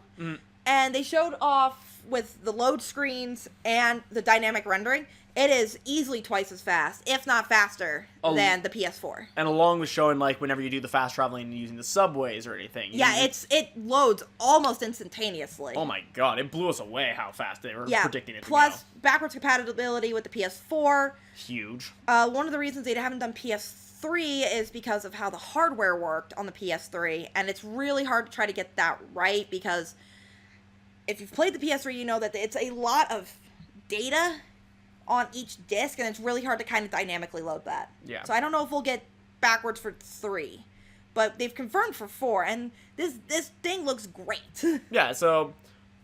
It's not a day one purchase for us, but it looks good. Yeah, it's like, we are excited to see what's going to happen. Alright, so that's Microsoft. Like I said, surprise me. Show me something that I'm really interested in, but every year it hasn't been that way. Microsoft has had some very rough years here. I think it's time they finally turn it around. Well, they've had some good press conferences. It's just they haven't had the greatest of exclusives. Yeah, and if it has been exclusive, it's had a kind of a rough run. Dying Light 2 could fix that, though. That we've both agreed, if Dying Light 2 does exactly what they're saying it's going to do, that is going to be a contender for Game of the Year. It's really funny that we talked about PlanetSide Torment earlier, because the guy who wrote that is Dying Light, Chris Avallone. That's the thing. So if anybody can make that game good, it's him. But again, that is Game of the Year potential if it does what it's supposed to do. Alright, so next one is Bethesda. We're expecting Elder Scrolls Online, because... There's always something. Well, because I don't think Elsewhere has come out yet, so... I don't think Elsewere's come out, but I can double check that. So that'll probably be their announcement for that being there. If that has not come out yet, there's probably going to be something for that. No, it went live today, it looks like. Oh, never mind then. Or at least a launch trailer was released. Okay, so maybe they won't show I'm it. confused if it released or not. Yeah. No, it looks like it did. Okay, so... Okay, never mind. It released today. Alright, so never mind. But they'll probably still show something, because last year when they did Morrowind, they did the same thing, where it's like, hey, by the way, this launched, but hey, if you haven't seen it yet, here's the trailer. Yeah, so they're probably going to show shit. Yeah, so ESO. Elder Scrolls Legends.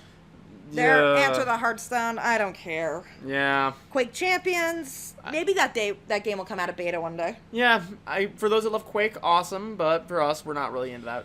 So, we're expecting to see some stuff on Doom Eternal. Now this time... So this goes back to the number title thing. The reason why it's not called Doom 2, even though it is basically a redone of Doom 2, is because they don't want to do Doom 2, parentheses, 2019. They're kind of sick of that after Doom 1. Yeah, like, that was a nightmare having to explain that. Because, again, if you ever go into Google and type in Doom, you're hoping to get the new one, but then you get the old one. It's like, ah! Yeah, so they've explained that that's why they're doing it. They just don't want to have to keep doing parentheses year. Wolfenstein Youngblood, which is the one with BJ's daughters. Which I think is actually a good idea. I think it's a good idea. It kind of does it's like in the 80s? Yeah. I think that's what they said last year? Yeah, I think they did, yeah. Which is awesome. I'm all for blowing up Nazis. I'm all for it. Yeah, it's fun. Fallout 76, if nothing else, a fucking apology. Because that was horrendous. I think the best thing we can think of when it comes to that was when we watched the Angry Joe trailer with the "Tell me lies, tell me sweet little lies." Yeah, and then all the shit from the announcement. That was like the funniest thing I've ever seen. If nothing else, an apology for Fallout, because that and there was another thing that Bethesda did fairly recently. I think it was Fallout 4. But, I mean, it wasn't horrible. It was the mobile Elder Scrolls game. Oh, yeah, ES Blades. That was what it was. We may see something on Blades, too, but because of those games, Bethesda is in everybody's shithouse. Yeah. You need to either, A, show us that Morrowind remaster. Please, baby. Or give us a fucking apology for 76. And honestly, I would expect it to be Todd Howard. You can't just have some random person. Well, Pete Hines would be okay. But I think Todd Howard is really the one that needs to do it, because he's the one who hyped up 76 right then and there that day. Oh, do you want to know what he said? What? He said he knew 76 was going to launch like shit, and he launched it anyway. Yeah, that man has to be the one. You need an apology for 76. It has to be Todd Howard. I know some people like 76 for what it is, and for those people, fucking Mazel Tov. Well, I still feel bad for the one guy who legitimately put in all those hours and all that time and did everything legitimately, and he got banned. Yeah, got banned because they couldn't believe that he actually did it all legitimately. Yeah, because they didn't think anyone would actually play it that long.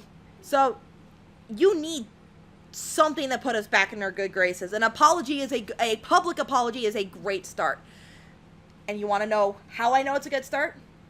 We're going to go back in time to about 2011. Final Fantasy XIV. Ooh. That game launched horribly. It was bad. They had to nuke the universe to restart So basically what happened is the game launched. It was horrible. My ex-boyfriend still stands like, oh no, the whole reason they turned it off was because of the earthquake. Because of the big tsunami. I'm trying to think of which one this is. The one in Portland. Ah, that one. So, trying to convince me that it was all because of the earthquake. It wasn't. It's because the game was freaking atrocious. They gave a public apology, they turned the game off, and they re-released it as Realm Reborn. And I love how they did that trailer, though, by having seen that world being completely annihilated by Bahamut. Yeah. And then restarting as what it is now, which is great. We'll talk a little bit more about Final Fantasy XIV in a second, but they did a good job. I've heard so many good things about Final Fantasy XIV now. Again, I'll talk about this in a little bit because they announced the thing about it. Okay. But they've done such a good job. It is possible to apologize, nuke the world, and bring it back. And hilariously with Fallout, that is actually very doable because you have nukes everywhere. Just don't put the codes on Reddit. But again, there's so many things that you could do to publicly apologize and make it better. That's all. That's all we want. We just want an apology. We fucked up. We're sorry. Again, I'll say it again, even though I've said it already like 5 times. Todd Howard needs to be the one to do it. I think either Todd Howard or Pete Hines, because Pete Hines is the VP of the company. I know Todd Howard because he worked on it, and that's was his project. But I think Pete Hines would also be acceptable. One of them needs to make this apology, though. We might get one, because everybody knows this game was fucking hard. Other than that, I think we're also going to get an announcement for one of these 2 games. I think we're either going to get an announcement for Prey 2 or Dishonored 3. Now, it's from the same studio. It's both from Arcane. So, it's either one. I think we're more likely to get Prey 2. I'm inclined Actually, I think we're more inclined to get Dishonored 3, because Dishonored 3 came out in 2016 or 2017, and Prey came out in 2017 as well. Yeah, so I'd also put more money towards Prey 2, I think, before Dishonored 3. See, I would put more money towards Dishonored 3. Well, we're about to find out. We're going to find out. I think we're going to get one of those 2. I don't think we're going to get both. Yeah, it's going to be one or the other. You're not going to double down on that one right now. Yeah. Prey, I think, was Prey 2018? No, that was 2017. It's 2017. You're right. My bad. Okay. Yeah, so Dishonored 2 was 2016. Okay. So I think we're going to get Dishonored 3 first. Or they're not just going to do it Dishonored 3 and they're just going to move straight into Prey 2. Well, remember, there was that Dishonored side story they did, so... Yeah, but, I mean, can you count the... maybe. Some people do, so that may be a chance so maybe, for Prey we'll see. 2 first. Alright, and that's it for Bethesda. At least that's all I got. Now we move into the Ubisoft. Yeah, so this is going to be... So this goes for one of the things that was announced this week was they did confirm Watch Dogs 3, and they're calling it Watch Dogs Legion. And all they've confirmed is that it's dystopian future Britain. All I can say is that we had a whole conversation about Watch Dogs the other day, that we think that because the weird flop of the Assassin's Creed movie, Watch Dogs would actually be a better movie. I think it would be a great movie, actually. Seeing the technology of this dude using his phone to try to set up roadblocks and everything in time with everything else around him. I think the whole idea of DedSec would work better as a movie, but we could get into that when we get there. Especially because the premise of Watch Dogs, the first one, is a whole revenge story anyway, so that'd be great for the movie. Also, the other things that we're not expecting Skull and Bones, which is their pirate game. They confirmed that's been pushed back to 2020. so I think we might see something next year. We need a good pirate game. Yeah, We need a Sea damn of good Thieves pirate was game. not that. No. Ghost Recon Breakpoint, which was already announced. They've already shown some stuff. We might see more stuff. Looks interesting. New Rainbow Six Siege shit. Yeah. For Honor shit. Division 2 shit.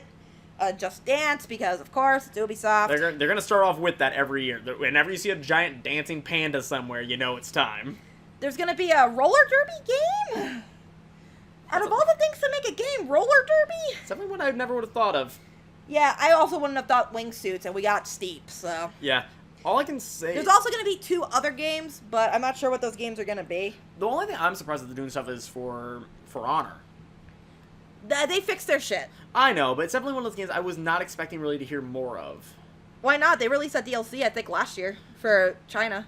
That's true. So I wouldn't be surprised for them to keep releasing stuff and to keep patching it, because it launched rough, but they did a good job of kind of bringing it back. Okay. I just, again, one of those ones I just wasn't sure if it would continue after that, you know? Yeah. So that's Ubi. So next is Square, and I have a lot of shit for Square. Before I continue, though, on that, you think there'll probably be stuff for Assassin's Creed Odyssey? They might do something in the pre-show. I don't think they are going to make a huge deal about Odyssey. Fair enough. If anything, they may tease a new Assassin's Creed title, but I just doubt was it. thinking about it, so... Well, no, because they confirmed that they're taking a year off from Assassin's Creed after Odyssey.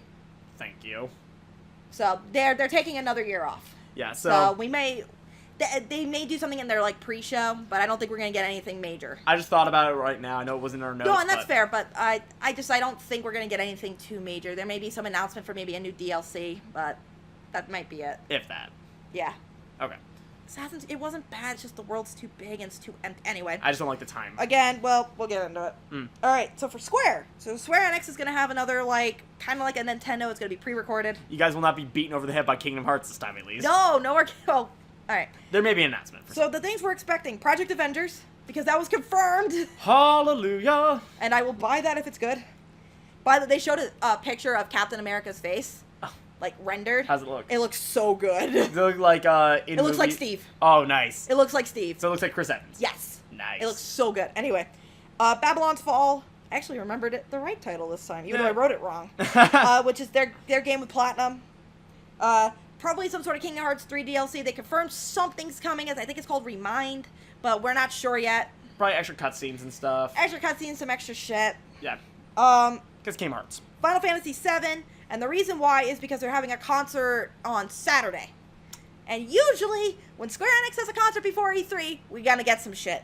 That's how it grows. The Final Fantasy XIV expansion, which is, I think, called Shadowbringers. They're also, they're doing a bundle, and they announced it for $50 on the consoles, which is Final Fantasy, the base game, plus all the DLC. Okay, that's a great deal. Yeah. A game called Outrider, which I think is a shooter. I don't know anything about it. There has not really been much news about that one, I think. Okay, past this is all stuff that maybe Yeah, we'll see. I see the first one right there. Yeah. Potentially a new Nier. It's about that time. And the game was, the first one that we got was amazing. Well, so. Nier 2. Nier came out here on, like, the PS2. Oh, PS3. Okay. It wasn't... I was thinking Nier Automata for some reason. No, Nier Automata is Nier 2. Oh, okay. Nier Automata is the second Nier game, and it sold like hotcakes. They announced in Japan a Secret of Mana bundle, which is Secret of Mana 1, 2, and 3, and if they do bring this to the States, it would be the first time we've gotten Secret of Mana 2 and 3. Okay. So that'd be neat. That'd be actually really fun. Dragon Quest XI S, which is the Switch version. Which I know you want to pick up because that looks fascinating. Yeah, I've never played Dragon Quest, so Well, I'd be interested to jump in there and then play the past games and see kind of how the series has evolved. And you've admitted that you actually want to do like a whole thing about that. Yeah, we'll talk about that at some point when I get that off the ground. And then it's either a Bravely 3 or an Octopath 2. I would put money on Bravely Third first. Yeah, I absolutely because they said that they were going to do that after they finished Octopath. Yeah, I absolutely think it's going to be Bravely Third, but I had to make a note of it. Or possible new IP. Or a possible new IP from them, which I'd be okay with too. Yeah, so we'll see what happens. Alright, and then Nintendo. This is the one that we realized is more shit than we thought there was going to be because Nintendo. So, the new Smash Fighter, because they confirmed when they announced Joker that the next one they were going to announce at E3, right? Actually, it was not after Joker came out. Then it was the Nintendo Direct where they showed off Pokemon, where everyone complained that they didn't get any Animal Crossing. They said there was going to be a big update for Smash, but you have to wait till E3 to get do it. So Yeah. we'll be seeing the new fighter. There's theories running rampant on the internet who it's going to be. I know a lot of people are banking on Sora right now. I'm still hoping for Banjo-Kazooie. I think Sora will be added to the game. I don't think it's going to be announced at E3. I think that's going to be later on down the road with the Fighter Pass. All I can say is whoever is being added right now, please don't let it be another Sword character. I would like another character than Sword character. We'll see who it is. There's a lot of theories running wild, but we'll see. Nintendo's surprised us before. Cadence of Hyrule, which is the sequel of Crypt of the Necrodancer, which you saw today. Mm-hmm. And more Crypt of the Necrodancer, please. That comes out sometime this month. So we might actually get an official release date. I see it being by the last week of the month. Probably. Animal Crossing, please. For the love of God, I will set up a summoning circle if I have to. I've got enough shit for it now. There's too many summoning circles on the internet asking for this one. I would love to see that come to an end. I will be as specific as possible. A new mainline Animal Crossing game for the Switch. We all know Reggie will... Sometime this year. We all know the fact that when this game comes out, Reggie's going to be playing that like crazy. Oh, he's going to do, really. Yeah, he'll play Animal Crossing. He's just like, Doug Bowser's got everything for me. That's just another thing we have to keep in mind. We're not going to see Reggie this year. We're going to have Doug Bowser doing this. That's going to hurt because I'm so used to seeing Reggie, but... All I can say is I hope that Doug Bowser has some funny jokes to play off the name and that he will refer to all the people working under him are Bowser Juniors. We'll see. That'd be cute. We might see something in Pokemon Sword and Shield, but I think because of today, we're not going to get a huge amount of news. That might be Treehouse. It's always going to be the Treehouse blog. It'll probably be like the start of the game, kind of like they did for Sun and Moon, how they kind of show but we'll the see. start of the game. Super Mario Maker 2, they'll probably just show a quick trailer. Hey, this is still a thing. Sorry that the online's going to suck. Yeah, they have like an invitational thing going on during E3, so... I think that's on Saturday, actually. Yeah, so there's like an invitational thing of them doing races in Mario Maker 2, so they'll see what happens with that. Last bit of information for Fire Emblem Three Houses, because we've been getting a lot of shit from Famitsu and Korokoro. We're really excited for it. I know a lot of people have some fears, but... in all honesty, I'm pretty stoked. Everybody likes what they like. I love Fire Emblem. I'm going to be excited for this. Fire Emblem's one of those ones I want to stream on Twitch, and we have found some stuff that I could do some of the past ones a little bit, but Three Houses is one I definitely will do. And I actually might even put up a vote to see what house we teach. Yeah, there you go. That should be a really fun idea. Well, for you, I'm torn between two. You're torn between two, but I would love to actually might put a vote out for you guys to see what house we'll teach with. So, Bayonetta 3, we might see something, but Platinum's got, like, so many games in the works right now, we may not. We're juggling a lot of theories here of what we want to see on that one. Like, this is just a list of expected, not that it's going to happen. Mm-hmm. I expect them to have some shit for indie. We may see some new information for Silk Song. Yeah. That may also be shown during the PS Gaming Show, the PC Gaming Show, which I'm not covering because I don't really care, but they may show it there because Hollow Knight did launch on the PC first. It also could even show up during the Microsoft indie block as well. Maybe. Nah, I think they're going to have a better relationship with Nintendo than Microsoft, especially since I think they released a physical version for the Switch and not necessarily for the other consoles. That's a good point. But yeah, otherwise, for those of you guys who don't know what Silk Song is, it's the next game after Hollow Knight. Yeah, its full name is Hollow Knight Silk Song, and it's featuring a Hornet, which is the female character. Which a lot of people love. Yeah, I love Hornet. She's a sweetie. Pretty much, if she can get a plush of Hornet, she will jump on that like crazy. Freaking Team Cherry, get on it. Fan Gamer, get on it. You know when soon Silk Song comes out, they probably will do that. And also, I'm expecting more information on Cuphead, because they announced that it's coming to the Switch. Yeah. They had that whole indie thing that they were showing. And Cuphead on the Switch is a great idea. Yeah. Luigi's Mansion 3. I want to see this. I want to see it bad. Link's Awakening, the remake. We know that's going to be there. Daemon X Machina, which we've seen now twice, but, like, no information on it. Yeah, so kind of a curious choice on that. Rune Factory 4, because they're bringing that back and making a Rune Factory 5. Which is cool. I'd like to see more information on the new the Rune Factory 4 remake, because that'll lead into Rune Factory 5. Mm-hmm. But we'll get there. Yeah. Astral Chain, which is one of the reasons why I'm not sure if we're going to get this or Bayo 3. And that's... Because it's both from Platinum. Well, because they teased that at one of the Nintendo Directs, or was that last E3 they teased? It was the Nintendo Direct from earlier this year. That's right. Where we got Assassin's Creed 3 coming to the Switch, but we asked for the wrong AC. So, there's that. Yeah, so we had that. Town, which is the new game from Game Freak. Yeah, so they announced that at E3 last year. We completely forgot about it until we went through and watched some of the old videos, and we realized, oh, right, that's a thing. Yeah, so I don't know if we're going to get that at this E3, but I'd put it on the list because we might. Yeah, you never know. It's been very quiet. And it's Nintendo. I wouldn't be surprised if there's a game that they're like, oh, by the way, here's this. Like, yeah, because they did. They've already confirmed that's not going to be Metroid Prime because they're remaking the remake. But they have done things for like that before. They tease like either a title screen for like Metro Prime 4 or Bayo 3. They tease something maybe for something new. Who knows? Maybe a Mario RPG remaster. That would be dope as fuck. I would love that. Super Mario RPG is a great game. Yeah, so like there's a possibility. Another game for you to play. Again, so maybe they could do something like that. We don't know. Nintendo's always had kind of something up their sleeve every time where it's like, by the way, this is something we're doing. Yeah. I didn't write this down, but we may see information on the new version of the Switch. Mm-hmm. They're releasing kind of a cheaper version without the dock. Makes sense. So we may see some new information on that. Kind of the more portable one. It's not really the well, it's supposed to be for people who want to Switch, but don't have the funds for it. Funds for a normal one. We got lucky. We got ours as a wedding present. Thank you, friends. But that's about it. That's a lot of shit, but that's about it. It's a lot of shit to look at and kind of be like, okay, there's a lot that can be announced. There's a lot of things that we know are going to be announced. And then we have a lot of things in the wind that we're not sure what they're going to pull. That'd be great if it were announced, but we're not sure. Exactly. And again, keep in mind, guys, that Sony is not going to be at this one, so otherwise we probably would have seen stuff on a new God of War, maybe a tease for a new Spider-Man. Last of Us 2, get more information. Last of Us 2, Death Stranding, Kingdom Hearts, Monster Hunter. Yeah, they would have had a lot more, but since they're Which is why we're seeing all of like the Death Stranding stuff coming out now. We've seen the Monster Hunter stuff coming out this week. Last of Us 2 has not had anything come out yet, but I feel like they're probably going to do that during the week of or after E3. There are rumors that Last of Us 2 got pushed back because they don't want that competing with Death Stranding. And that makes sense, considering Kojima's really making sure that's going to be in it. Well, and if both of these games are system sellers, why would you make them compete? Well, and we had the conversation yesterday as well that maybe Last of Us 2 maybe a launch game for whatever the PlayStation 5 comes out to make it to where it's kind of what they did with the Persona 5 treatment. It's both on PlayStation 4 for those of you that cannot afford the new console, and it'll be a console seller for when the PS5 comes out. Yeah, because to explain a little bit more what you were trying to say, Persona 5 was on PS3 and PS4. It's one of the last games that was on the PS3. The PS3 lifecycle ended a while ago, but they released Persona 5 for the PS3 as well. Just for those that still didn't have PlayStation 4. It could be something of that type of situation, but we don't really know.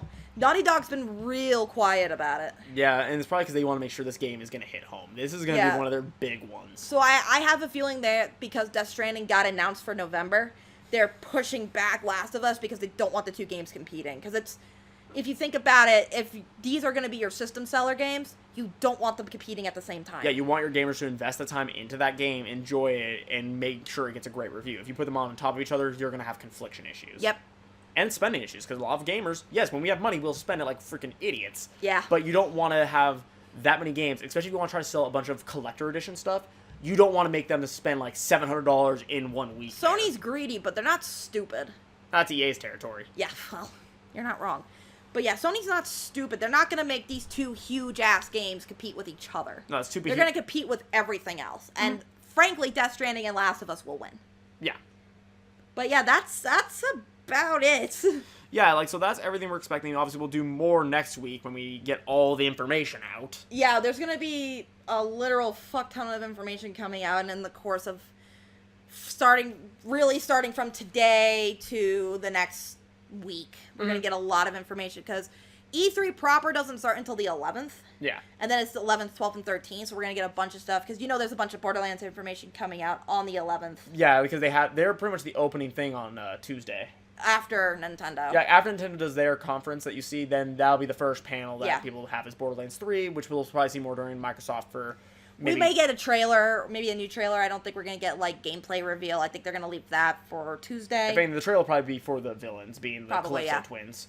But, like, starting from really today to, I would say, probably next Thursday, we're going to get a bunch of game reveals, because that's how this works.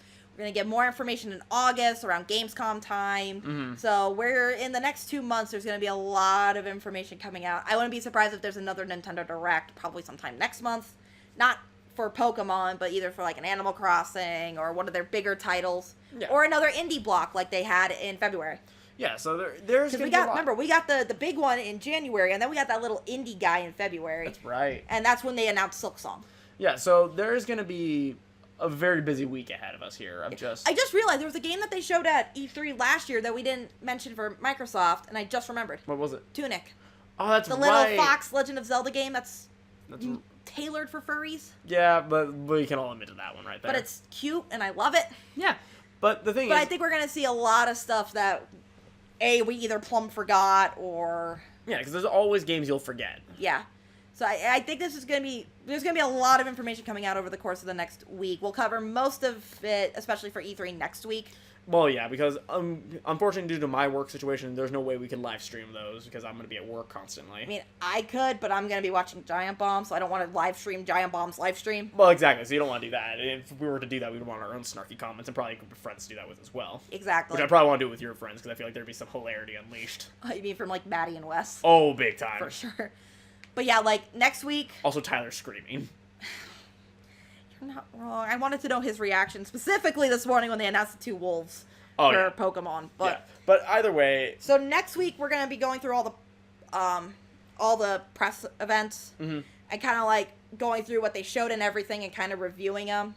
Yep. In, like, our beta version of this podcast, and I'm using beta in quotes. Yeah. In the beta version of this podcast, we gave a rating system, and we may do that again. Very snarky rating system, so not the way you guys are normally saying, like, oh, we'll give this an 8 out of 10. No, that was you. I would give the normal one. You gave the fun one. I gave the snarky shit. Yeah, which I might just leave it just to you doing snarky shit, because it's Alright. more fun. And then we're going to get some early stuff on Tuesday, and maybe some stuff from Wednesday, but it depends on what time we record. Yeah, most likely it'll probably be Wednesday. This way we can kind of get some extra news. Well, I mean, it depends on what time we record, because we're going to miss everything from Wednesday night. That's true, yeah, because of my schedule. They're also going to my have... schedule's weird next week. Who knows? There's also, in terms of conferences, we're going to cover the big 5. I'm looking at the calendar and counting. We're going to cover the big 5, which is Microsoft, Bethesda, Ubisoft, Square, and Nintendo. There's also going to be the PC gaming show. There's going to be Devolver Digital, which is just weird. The first time we watched that one, we just kind of both agreed we're never watching that again. That was just too weird. Kind of Funny is going to have something as well. And I don't know how to feel about that. Neither do I. I don't really need more Greg Miller in my life. We watched the fucking Gauntlet from Rooster Teeth. We know what happens. We also watched that thing where they were supposed to debut something for Kingdom Hearts. And they never did. Yeah, that was a whole mess. I could go off on the marketing system for Kingdom Hearts, and... That was weird last year on a lot of stuff that was going on. I think we got spoiled on too much. Yeah. But that's neither here nor there. Yeah. So anyway, that is probably going to be our podcast for today, guys. Yeah, because we're approaching an hour and 45 minutes. Yeah, so... And we still never even thought of a name. Nope, we never got to a name. Honestly, there was one name that came to mind if you want to go with it. Base Camp. I like that. Kind of works for the tune of a lot of the stuff that we do normally, so I figured that'd be a fun way to have our podcast be called the Base Camp. This way you guys have your camp area where you come in for the news, and this way when you're done, you can go on your merry way. Oh. Last minute thing, Subnautica announced a new update. I see this, and I saw the little penguin thing. That's adorable. It's a spy pengling. It's basically, the penglings are the new thing in Below Zero, so you could send them in there to go do some research and not be, like, attacked by shit. Yeah. So they have a bunch of new stuff coming out for this new update. Oh, God. That made me sick. I'm excited for this. Yeah, I'm going to wait till it gets a little bit more developed before I back it. But. Yeah, Subnautica's one of these games that she loves a lot. Yeah, it's a great $20 pickup. Yeah, if you love underwater stuff, it'll be great for you, but if If you you're like terrified underwater of the sea, horror shit. yeah, if you're afraid of the sea, whoo boy, pucker your buttholes. You're in for a ride. Here's the spy pengling that we're watching. That is adorable. I probably won't be able to put anything in for that, Probably but not, but still, it's cute. I'm excited for that. Anyway, moving on. All right. So at the end of the day, guys, that is our podcast for today. Mm-hmm. Any last minute thoughts that you can think of? E3 is gonna be real interesting this year. It really is. This is a very strange year. It's interesting, but I'm not exactly hype like I am normally. I think it's because a lot of games, you mentioned this before we started, a lot of the games that are already out are the ones that you wanted. Yeah, I wanted Spider-Man and God of War. And all the games that really truly got my, and Kingdom Hearts earlier this year. Yeah, like all the games that got me excited. Oh, and Yoshi's Crafted World too. Yeah, like all the games that you were excited for and hyped for, they've already come out or they'll be out within like a month after E3. Yeah. So for a lot of things that we were expecting, they're going to be out. I just realized something we forgot for the Switch. I should have wrote it down. What was that? Marvel Ultimate Alliance. Ah, yes. That's a big one on its own. Really quick, last passing thoughts. Do you think they release a bundle for 1 and 2 on the Switch? I feel like they have to, unless they can't get the rights for them. Why? They got the rights for Ultimate Alliance 3? True, but if they can get the license back from like Sony and Microsoft being able to have it on their stuff. It's not up to them, it's up to the developer. We'll see. I feel like they would have to, though. It'd be really cool if there was a bundle. Yeah, but we'll find out, though. Either way, Alright, that's it. Last one. that's the last thing we have for now. I'm stopping right now. Yeah, 'cause we could go all day with new things that we could think of on the top of our heads. Yep. But otherwise, honestly, I agree with her. E3 is an exciting time of the year for gamers. I call it Gamesmas personally now. Yeah, yeah. Gamesmas. Yeah, because like it's pretty much for gamers, it's first Christmas. You get all these new announcements for games that are coming, and then when Christmas rolls around, you kind of hope to get them all for gifts. So, it's a gamesmas for a lot of gamers. Yep. But the thing is that I kind of agree with her. I'm not as hyped maybe as I usually should be. And it's mainly because a lot of games that I've loved for years have been kind of getting burned lately. So, Yeah. I'm kind of approaching with some optimism, but also some caution as well at the same time, which And I is think not a that's fun thing to have. Big thing we've learned from the last couple of years of gaming, especially like watching E3, is hype is good, but too much of it is a bad thing, and especially when it comes to like some of the shady bullshit that's been pulled in the last couple of years. Yeah, and it's been increasing, which has been annoying. Yeah, healthy skepticism is a good thing. Don't go into completely cynical, but don't go in to be like, everything's fine, gaming is great, because it's not. We've had some rough years here. Yeah. But otherwise, that's pretty much my last thoughts, I think. I think that's a fair last thought. Yeah. So otherwise, thank you guys so much for hanging out with us today on our first official podcast. Sorry it's so long. That's just a podcast. It's gotta be long. That's how podcasts are. We admit this. Next week's probably gonna even be longer. Yeah, because we're actually going to go into detail. Yeah. But otherwise, guys, thank you so much for hanging out with us here. I hope you guys all have fantastic days on whatever day you are watching this. I hope we see you guys next time. And enjoy the rest of your week. And have a fantastic E3, guys. Thank you so much. Bye. Bye.